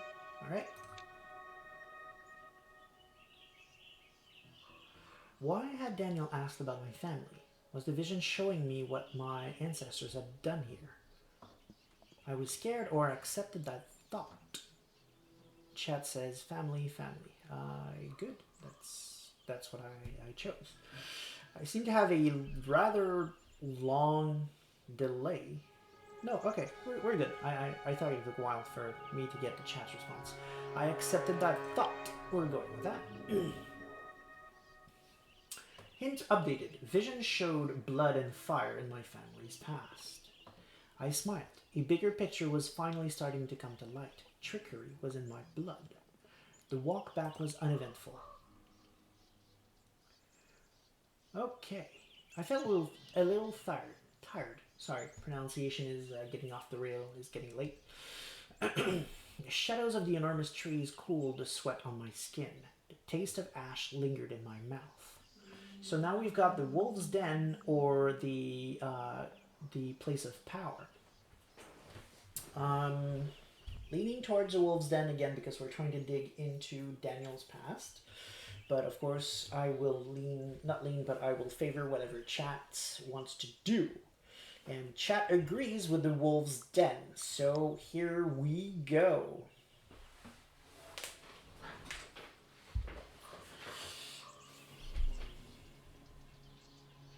I suppose this is meant to be Daniel and this is Maya, but I don't know if it's the color scheme being redder. I don't really recognize her. Sorry, I'm still trying to look at the other debate, but no. Let's keep to the story for now. The first thing I noticed when we stopped was a pine tree. A pine tree I knew. I remembered it. Small, twisted, and crooked, with roots sticking out of the side of the hill on which it grew. I knew it was wise. Every bend of every branch held hidden knowledge that was waiting to be discovered. Months before that, when I decided to come to Poland, I dreamed of that tree. I was sure of it, just like I was sure that under its roots I'd find a burrow, and a few feet away another one, like two dark eyes gazing at me as I approached. As was pointed out the first time we played, these are the holes in the ground, the burrows, but they're also, because the heart is damn cool, the eyes of a wolf, if you're looking at it. And that is one of the real strengths of this game. The art is, as I mentioned in the review, is not figurative. It doesn't try to show you reality as it is. It's trying to show you a little bit more through imagery and metaphors, which is really awesome for Werewolf. Honestly, fits like a glove. Daniel passed me and approached a tree. He pressed his cheek against the trunk. "Hello," he said quietly. I said nothing. Was there something else? Or hello again?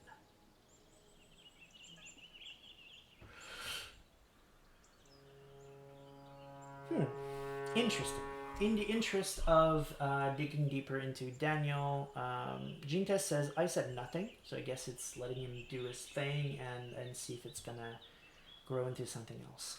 It's late, so as I said, I'm gonna pick whichever the chat says first. Pushta is now neutral. I think Pushta liked us before. I don't know why we lost points there. I looked around, but we were the only people there, so I remained silent. A sudden gust of wind threw a cloud of dust in my face and into my eyes. Bartek blushed a little and looked at his shoes. Yes, hello, he mumbled, hands in his pockets. This is the den, announced Daniel. Oh, we lost point because we did not greet the Pushta. That is awesome.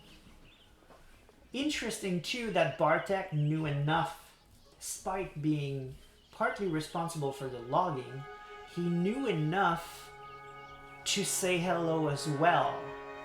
Huh. Awesome. Interesting. This is the den, announced Daniel. It's abandoned, of course, but still worth seeing. Why was it abandoned, or it didn't look very impressive? Chat says abandoned. What happened? I asked. Humans happened, Daniel sighed. He sat under the tree, leaning his back against it. It was a hot spring morning when they found this den. No one knows who the men were, even though it was only one human generation ago. There were 6 cubs here under the roots of this tree. He'd stopped stuttering and seemed to enjoy telling the story. I enjoyed listening, or it felt weird. That's right. I remember someone saying online that Danielle was a Galliard. In other words, a storyteller. And I think there was a comment that came with it saying that he didn't feel much like a Galliard, but I think it's interesting here what they're doing. And I enjoyed listening to it. There was something calming in his voice and the way he talked. His slow gestures, his wistful eyes made me feel as though I was with the cubs on that hot spring morning. I don't think they wanted to hurt the wolves, he continued. They probably thought they'd been abandoned. That's why they took the cubs with them. Humans have this instinct that makes you try to befriend everything, especially if it's dangerous. I could get pissed off saying not befriend, enslave. I didn't disagree. Or yeah, we were like that. Coming from a red talon, seriously, this part now, so meaningful. Might tie into why he eventually decided to give humans their shot. We still don't know if he's related actually to the wolves in question. He might be. Yeah, we are something like that, aren't we? I smiled. I'm not saying it always works out, but the intention is good, and I believe the men who kidnapped the wolves wanted to do something kind, he continued. Anyway, they took them. Out of the 6, 2 lived to see the cold summer that year. The wolf mother used to come to the farm they were at and howl. People went gray if they heard her. I knew that howl. Boy. I'm going to refrain from spoiling more, but the wolf mother is important. So next week, when we play again, we're probably going to find out who the wolf mother is. Remember this scene right here. The fact that the wolf mother went to the farm and howled, and that people went gray when they heard her. And suddenly I heard that howl. I knew exactly how it sounded, and I felt despair and longing gnawing at my soul. I remembered how the cubs had reacted.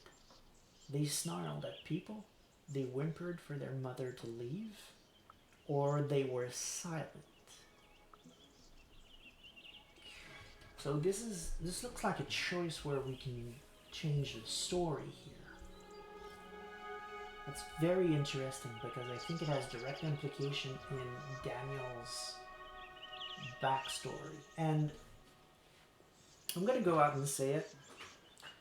I really, really love this game, but I feel like Chapter 1 is more polished, way more polished than the other chapters.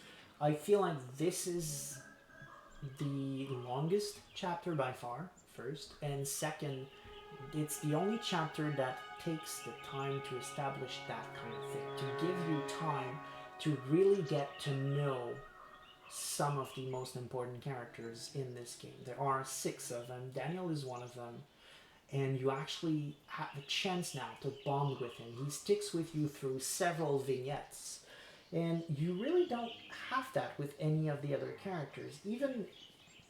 Even when you go to the town, for example, you get to meet other characters, but they're only contained in their short vignettes. And here I think this is a stronger story for it because I really got to know the character. I'm not confused as to really who Daniel is. I'm getting a lot to work with. And we don't really get that in the other chapters. And we if you didn't get to know a character in chapter 1, you're gonna get some information later on, but you never really get to truly bond with the other characters. Um, and I feel maybe that's because of the demo, maybe because the forest part had to be perfect when the demo came out. Maybe they put a lot more time on the forest of the first chapter. I don't know.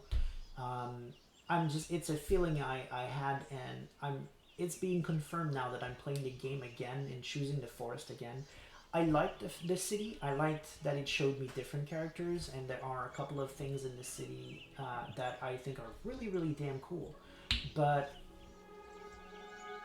I'm really digging this opportunity to have Daniel stick with us through the entire forest and getting to really delve into his character. And I really wish that we could do that with all of the characters. If I had to say there was a downside to this game, that would be it. Not that it's short. I'm fine with the fact that it's short. It gives me time to do multiple playthroughs. But I wish all of the characters had as much development as Daniel is getting now. And at least I don't think it happens. There could be some playthroughs that prove me wrong. It's entirely possible. Once again, this game is really, really diverse. Every playthroughs are so different. But based on what I've personally seen so far, this path, Forest Chapter 1, is the only one that I saw that went so in-depth into a character. If we're getting a sequel, hopefully this is something that could get fixed in the sequel. Maybe fewer characters, but spend more time on each of them. I don't know. I don't want to tell the devs what to do because they're great. They know what they're doing. They're really good devs. I'm just giving, as a fan, how I feel. And this is how I feel. I don't mean to step on anyone's toes, but I want to get to know these characters more, and I think it's sad that I'm not getting that, essentially. Either because I don't know how, maybe I don't know which path to take to get to these moments if they're in the game. But if I'm correct and they're just not in the game, that's I think that would be the biggest downside of this game in my opinion. So they were silent is the chat's voice. Oh no, we're so being raggy bashed right now. Oh wow, yeah. Ragabash is got yeah, it's got a huge advance on the other ones. Okay, well that's fine. That's fine. Ragabash is a new experience for me, and that's fine. We wanted low rage. Well, at least I wanted low rage. I'm getting that, so it's cool. Secretly, not so secretly because I said it. I was hoping for Thurge, but Ragabash is just as good. When she came, we never answered. Young as we were, we understood. There was no going back. Survival was the only law, and despair was a weakness. Maya, are you okay? Anya asked, putting her hand on my shoulder. I felt for the cubs. I just feel for the cubs. I know little about divided families myself. Oh, yeah, that usually ended the conversation. Daniel sighed, looking at the tree and the burrow. The cubs that survived were sold to some people in Hanjoka. Sorry, switched languages there. I don't know what Hanjoka is. Apparently it's pronounced Keinufka. Okay. It's a town near the Białowieża forest, one of the centers of Orthodox faith and a notable center of Belarusian culture in Poland. One of the largest timber factories in Europe is located there. Nomad is laughing at me because I accidentally switched to French, which is my native language. His as well. The cubs that survived here were sold to some people in that place, but after a while, both of them ended up back in Białowieża with the scientists. They had a station in the national park. One of the wolves, Kazan, was a celebrity of sorts. If you saw any wolf photos from here, they were probably of Kazan. He was even on postcards. They shouldn't have moved the cubs. I kept thinking about the mother, or in the end, the smartest cubs survived.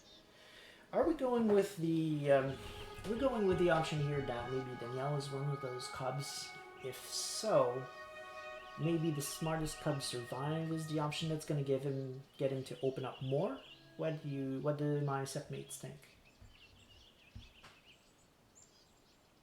3, 2, 1. Smartest. Alright, cool. Chat is agreeing.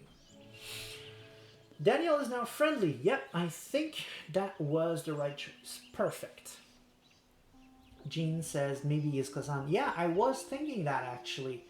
I don't know enough about Kazan. I might have to do some research between streams to see what I can find out about Kazan. But that was for a minute there one of my working theories.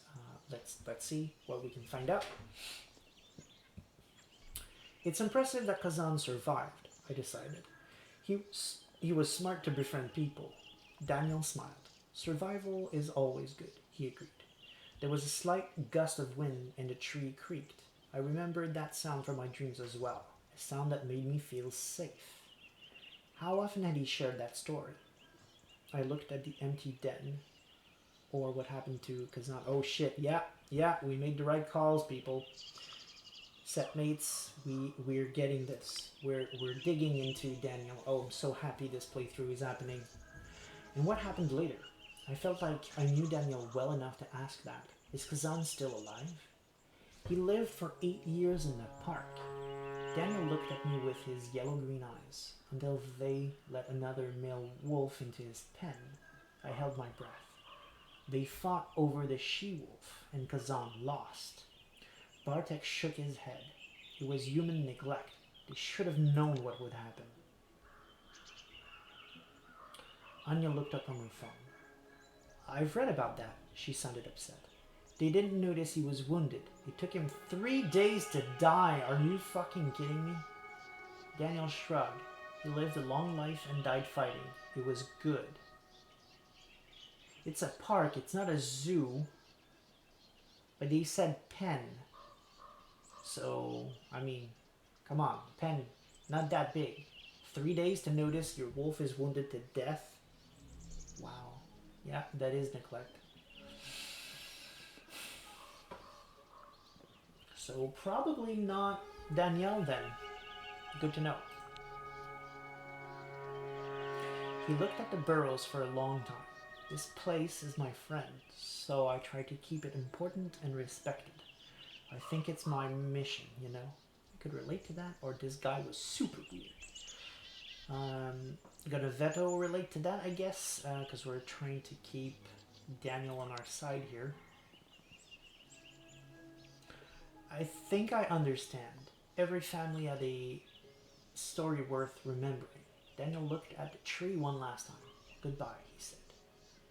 I also said my goodbyes. Okay, this one I leave to the chat, but I think also saying my goodbyes might get us more points with the Pushta, which we accidentally insulted, it looks like. But we could also be jerks and just leave and live in infamy. The chat agrees with the goodbyes. Cool. All right, let's do that. Cool. We got some more points with her. Goodbye, I repeated, and we left. All right.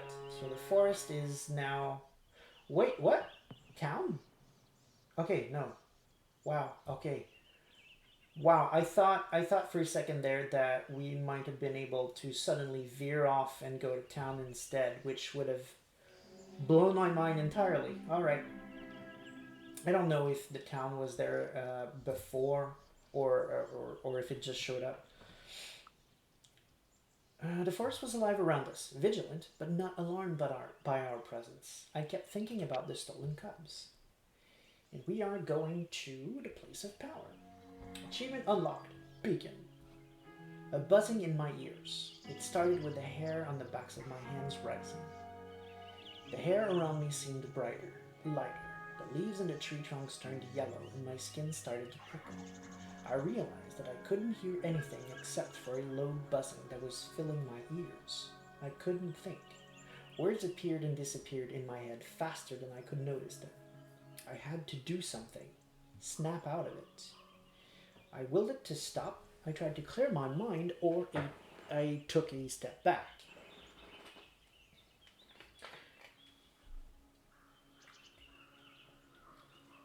I still don't know if this is an actual Karen or not.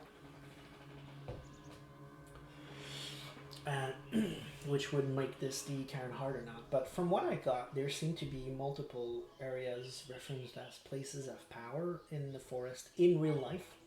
So this could just be some kind of a tourist trap or not. Or it could be a Karen with multiple hearts. Those do exist. They're rare, but they do exist. In the game, in at least in my 2 playthroughs, did not actually elucidate that. Later on, there's a reference saying that the local werewolves are a sept, but it doesn't mention the fact that a sept gathers around a cairn. The definition of the sept as given in character by the characters is it's whenever multiple packs join together in an area that becomes a sept. That's not necessarily wrong, but it's not true either. Alliances of werewolves happen everywhere. That does not necessarily bond them into an actual sept. Usually, a sept is the social group that exists around a cairn to protect the cairn. But that might be something that's going to change. So we said in the playthrough that we would dissect the game for hints of W5. So far, we haven't had a lot to work with. But this could be one of them. Maybe the definition of sept is changing. Could be. But if you remember, there are some words that are highlighted that when you leave your mouse on it, definitions appear. In the definition, when you highlight it, of sept, it does mention that a cairn usually needs to be there. So we have 2 different definitions of a sept in the same game. They don't necessarily contradict each other, although I feel they kind of do. That's my reading of it anyway. So I'm curious to see what you guys think. Maybe in the comments, in the chat, or maybe on when it's on YouTube. Maybe get a conversation going about that. But I'm curious to see what people think, because there seems to be several, not only in the game but just in general. There seem to be several definitions of what makes a sept, and I'd be curious to see what the world thinks of it. So chat is voting for will it to stop. I frowned. Stop, I said under my breath, sternly. And for a moment, the buzzing did stop, though I wasn't sure if it was because of my words or because I was distracted by a shadow among the trees. A few feet from me, there was a clearing. I could see the silhouette of a person moving slowly, deliberately there. I approached. The clearing was a plateau between huge boulders. There were double-trunked trees between the rocks and an angular wooden construction that stuck out of the ground like a sore thumb. There was a bike leaning on it, but more importantly, there was a man, and he was moving in the most beautiful, harmonious way I'd ever seen. It was hypnotizing. I looked at him for a moment, at the way his muscles danced under his tanned skin. He took a slow step to the side, even though his foot didn't make a sound when it touched the ground. I started. That was it. That was the key. The silent rhythm of his steps. The rhythm of that place. The rhythm of my heart beating in my chest. The energy that had been filling me earlier took form. It was flowing in rhythm with his steps, with the flow of his hands. The words came out of my mouth seemingly without my knowing. The image, right. Gene Test says the image is a guy sitting, not dancing. You're right, actually. You're really right. I never realized it, but you have a damn good point. I got nothing. You're just right. What did he do, or what was wrong with this place? Vote is for what did he do? What? How? What did he do? He smiled. It's a little bit complicated. He stretched his hand toward me. I'm Cornell, he said with a hard German accent. Shouldn't you be on the logging site? Daniel asked him after I introduced myself. I needed to center myself, he answered. The others are still there, don't worry. They were cutting down trees in this forest or center himself here. I feel like we already know that they're cutting down trees. I'm not sure what we could get out of that one, but center himself might get us a bit more information on Cornell, maybe. Still let the chat decide, but just saying what I'm reading. And Gene Test is answering with her squid again. I guess that means eh? So let's go with this then. How could you come here to center yourself? I asked, remembering the buzzing, restless energy from just moments before. This place is special, Daniel said. Some people call it a place of power, as I told you. And they have good reason to, Cornell added. Look around you. So I looked. It was a clearing filled with light. I could see Cornell's traces, a beautiful pattern on the ground, but there was one thing that caught my attention more than anything else. The tower spoiled the serenity of the scene. The boulders around us were strange, or fruit trees? Okay, so Gene Tess actually voted for cutting down, but I saw her response after I chose. And Nomad said center, so yay, Nomad, you got your wish. I feel like sometimes there's a bit of a delay in chat. Actually, nothing we can do about it. So right now we're either going to be angry about the tower or feel that the boulders are strange or fruit trees. Okay, chat is going for fruit trees, and actually I was going for that as well, because I'm curious what the game is going for here. Are these fruit trees? I asked, not quite believing my eyes. Here? In the middle of the forest? Apparently that's a thing, that fruit trees can't exist in the middle of the forest. I did not know that. Just noticing them made me feel a little more at ease. Yes, pears and apples, Cornell nodded. People believe this was a place of worship thousands of years ago. Hence the fruit trees, stone circle, and now the tower. And indeed, there's a lot of energy in this place. You felt it, didn't you? Yeah, or it was probably the heat. Maybe, I might be wrong. This might be the place where the tribe disappeared. I don't know. So Colonel is now neutral. Yay! Yeah, I felt it, I said without enthusiasm. The Pushta is wounded and in pain, and it calls out in rage to anyone who can hear it. Here this call is louder, you see. The logging, his eyes darkened, is slaughter. Anya gasped quietly. Every priceless thing can be destroyed by greed. Logging is illegal, of course, but illegal is sometimes just a way of saying a bit more expensive, but still profitable, especially for huge corporations. The forest is hurt, the wound is getting bigger, as is its desperation. I like the fact that now that I'm replaying this game, after knowing more, because in the demo I didn't know, but Bartek is here right now, and Bartek is hearing Cornell say this. Bartek is responsible for the logging. Oh wow, and we can even talk about this. I'm glad, because the chat is voting for this, but who was doing the logging with Bartek right there? Wow, I want to see where this is going. Cornell became sympathetic. Cunning got off the charts, so we're definitely playing Ragabash now. No way back from that, I think. I frowned. Who's doing the logging, I asked calmly. If anything was to be done here, it had to be done in an informed way. Cornell regarded me for a moment with a faint smile. You have a connection with this forest, don't you? You should come to the logging site and meet everyone. Bartek rolled his eyes. Really? That's it? Just rolled his... Oh my god. Okay, cool. I mean, they've established earlier that maybe Daniel knows him, so maybe... there could have been more there. It sounded good, or maybe it could help me with the dreams. And chat is voting for dreams, so we're going there. Awesome. Cornell got friendly. Nice. I looked him over for a moment. Hey, did any of you maybe have strange dreams about the forest before you got here? He looked at me, a look of concern in his eyes. As I said, you seem to be connected with the forest, and very sensitive to the things that are happening here. Pay attention to your dreams, especially tonight. This place is known to communicate in that way. He jumped suddenly and looked at the wooden tower and the bike I'd noticed earlier.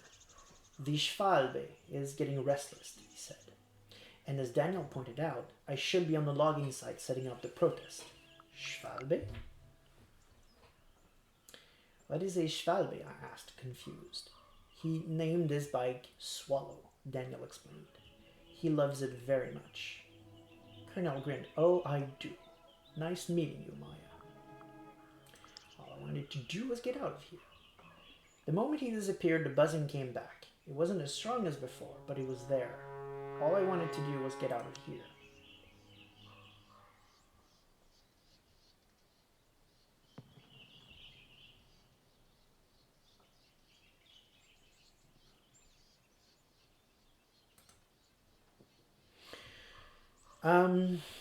I'm thinking so, yeah. In the chat, Jinta says fetish bike. If he really likes his bike, I'm thinking that could really be the case.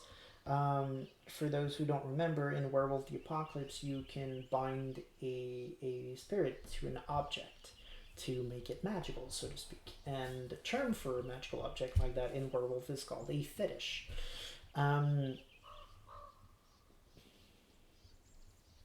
Jinta says, lol, I wanted to say feti with a star bike, but the channel need to review. Yeah, it did that last time as well. When we came here the last time, I believe it was Zion who made the same comment essentially, and also I needed to review it before it could get posted. But actually, I'm not going to tell the system to let go of a word like that just because it's okay. In Werewolf, we could start seeing all kinds of weird stuff. So I'm not going to mess with the programming there. So we made our way back. Maybe that's why town is still an option, because at the end of the day, you need to be able to get back. We went on through the greenery. The buzzing in my ears slowly decreased. So it looks like we made it. We'll be about 3 hours in tonight, but it sounds like we're going to be able to finish chapter 1 tonight, which makes me very happy, which means next week we'll be starting chapter 2. So new material essentially for everyone.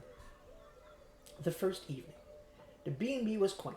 I left Anya and Bartek outside. They looked like they needed some time alone to say their goodbyes. See, I got that line in my first playthrough in town, but nothing in the game had really established that they liked each other.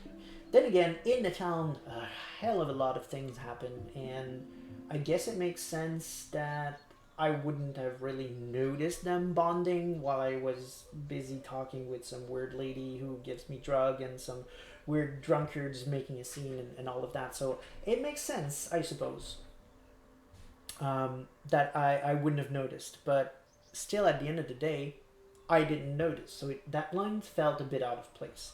I'm really glad we're having this playthrough because it makes a lot of sense here. When I got out of the shower, Anya was back, smiling and a little flustered. Flustered? Damn, Bartek is scoring points here. What a day, she smiled. So what do you think? I made a quick mental inventory of everything that had happened that day. They were cutting down forests.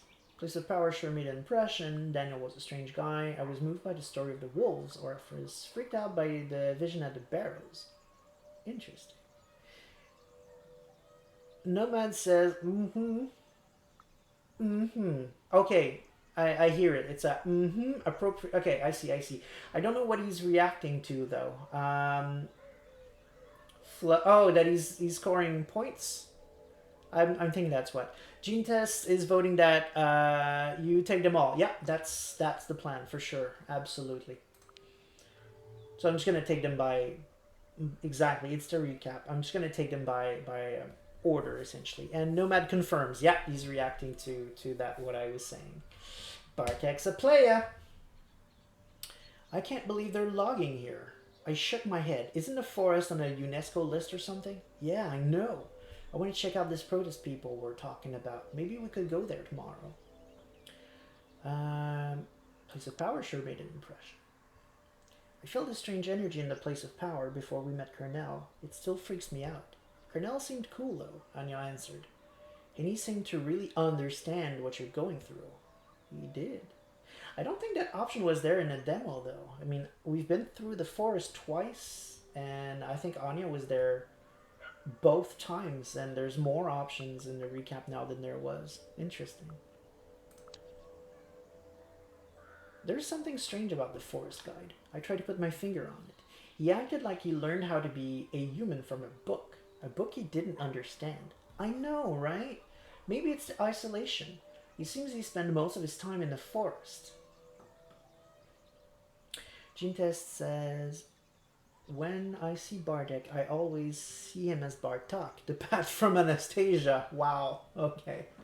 Small, tiny white bat from an animated movies. But yeah, I agree. It sounds similar.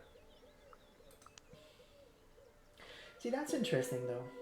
Like, they're reacting more to how Daniel moves than we did in the rest of the chapter. Not moves, but just behaves in general, giving us a stronger impression that he seemed odd. Maybe it's because I know he's a Lupus and a Red Talon that I'm having a stronger read this time. I felt like the first time I was reading this in the demo, when I didn't know he was a Red Talon, Daniel seemed odd mostly because of the stuttering, and that felt weird, that felt wrong. So now I see what they're going through, and I think it's awesome and it's genius, but without knowing it seemed odd. The wolf cubs that were kidnapped and died in captivity, I sighed. The story stayed with me, you know? She put a hand on my arm. Divided families, huh? It's okay, Maya. I was freaked out by the vision of the barrows. Something strange happened when I was visiting the old barrows, I said, and instantly regretted it. Never mind, I was probably just dehydrated. Yeah, it was probably it. But you look weird. She laughed nervously. A lot of things today were weird, if you think about it. I didn't feel like talking anymore. You know what? I'm seriously tired. Let's call it a day, shall we? Soon we were both in our beds, ready to sleep. Even though I was tired, sleep didn't come quickly. Anxiety was spreading its cold, writhing roots deep in my chest and stomach. I lay there for some time looking at the silver rectangle painted on the wall by the moonlight. When I closed my eyes, I could still see the weird vision I had that day. My roots were here. I could feel them, almost touch them, and they were reaching out to me. I felt I was closer to getting my answers. I felt that the answers I was looking for were within my reach. I should go and see the logging protest, find Cornell, and make him talk. After a long while, all these thoughts became blurry. They slowly started to turn into pictures, sounds, and colors. I drifted off. See, that's another thing. I feel it more natural when you go to the forest that the next day you're going to go see the loggers.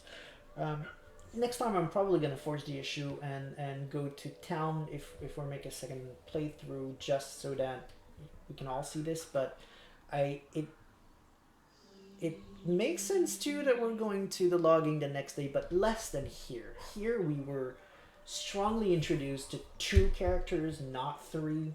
As in the town you meet with 3 characters and you just barely meet them. More like you cross paths and that's it. But here, when you go to the forest, it's a strong connection.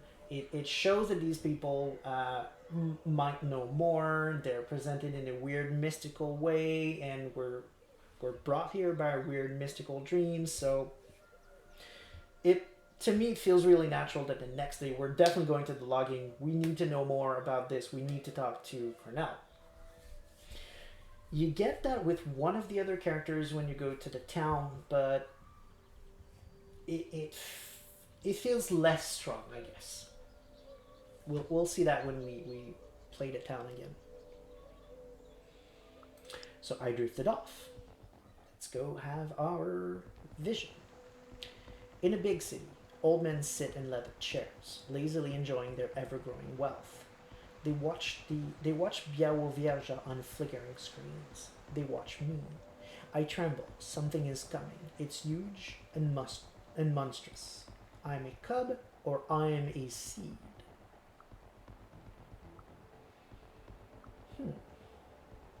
Don't remember what I took last time, but chat is going for cub, so that's absolutely what we're doing. I'm a wolf cub, like the ones my grandfather told me about. I will grow and my fangs will become sharper. I will taste blood. I feel a pull inside and I surrender to it. I run towards a clearing. There are piles of fresh corpses of people who died too young, skinned and mutilated. Their loved ones stand around them, grieving, unable to do anything, waiting, and suddenly they are just trees and tree trunks. I look around, I weep, I start dancing. That one seems weird. Yeah, and chat agrees. That one seems just damn weird. I'm gonna take this one. Let's see if there's a way to be a black spiral dancer in this game. I dance among the fallen trees. There's no time to weep. We must laugh and live and be ready to strike. There is a stench in the air like meat rotting in acid, but somehow worse. I see the monstrous army. Their mandibles are whirling chainsaws. Their long metal arms are wrapped with black pipes that look like glistening intestines. Their smell is vile. They wait, unmoving. I charge at them, or I turn to the forest for answers, or I pay my respects to the dead. So chat answers press F, which means pay my respects to the dead. It's a reference to a recent game that came out where there's a prompt that says press F to pray or something like that, which made quite a commotion from the community who were not necessarily faithful Christians and absolutely did not play a video game to be forced into praying. But here, we're going to voluntarily choose to do it. I go to the dead trees, kneel next to them. Words come to me in a language that I don't remember, but that I know. Words about revenge and death and sacrifice. Probably referring to the Garutok, essentially werewolves instinctually speak the same language called the Garuton. And then my voice tells me to look at the sky. There between the stars, two shapes circle each other. An old, sad wolf with gray hair and a white weasel. They keep their eyes on one another as they continue their dance, suspicious but not hostile. We need to fight the enemy, the awful rotting stench. I know that much. But how can we do that when we don't trust each other? They stop. They look at me and the clearing. So either I laugh at them, wow, or I look at them cautious. I'm tempted to laugh at them even though it costs a willpower, if only because it's the cunning option, which allows us to really, lean into the fact that we're definitely playing Ragabash here. But again, chat has final say, but I think this could be interesting. Okay, we are indeed laughing at them. And the Pushta is friendly. Alright, that's funny stuff. You're pathetic. You're at each other's throats while the real enemy grows stronger. Once again, I don't recognize the words, but I understand. They come down to me and their voice is the voice of the Pushta. Welcome back. You've been away for too long a time. Interesting, because honestly, only a Ragabash would get away with insulting a totem just like that. And then I wake up. Looks like here we are. We're done. So I'm just going to click start the chapter. So I'm sure the game saves. But that's where we'll stop for tonight. That's a 3-hour flat session, so that's fine. I'm sorry we lost about 15 minutes there on just connection issues. I'm really, really sorry about that. I'll cut them out, of course, for the YouTube version, but nothing I could do about that. Before I click, though, I do want to say this is a freaking awesome picture.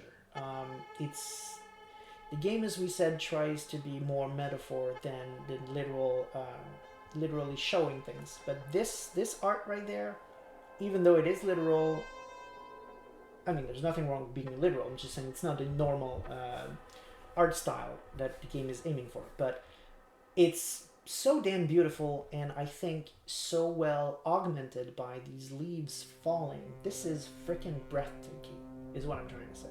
This is breathtaking. So if you're a dev and you're watching this, damn, good job. So the day after, we are waking up, but I will not be reading the rest. I will be saving here. Here we go. So we're 20% done. Makes sense. We have about 6 chapters. Going to be quitting. Okay, I thought it was. I'm sorry. I wanted to go back to the main menu instead, but I quit. So sorry for the just black screen you're getting there. But I'm just gonna wrap up and call it night. Thank you very much for coming tonight. Probably talked too much. I'm sorry. I was hoping we would get to breeze through chapter 1 and talk about other things, new things essentially, because chapter 2 and on is just new content we haven't explored, and I was looking forward to that. Because I wanted to talk about some specific things that I think might tie into W5 Werewolf 5th edition, but we didn't get there tonight. Hopefully we'll get there next week. But still, we got to talk about the Red Talon issue, which I find fascinating. I'm really glad in this playthrough we got to be so close to Daniel and have Daniel tell us so much about himself. I hope that we are going to get the playthrough that the developers have mentioned, where he switches path and regrets being so good and kind to humans. Really looking forward to figuring out if that's what we're gonna get. So log back on next week to see the rest of the game. The next 2 chapters are much shorter, 2 and 3, so we're probably going to be able to do at least 2 chapters next week, and we're going to have a lot more to talk about. Looking forward to that quite a bit. So thank you very much for coming tonight, and see you next week for more of Heart of the Forest.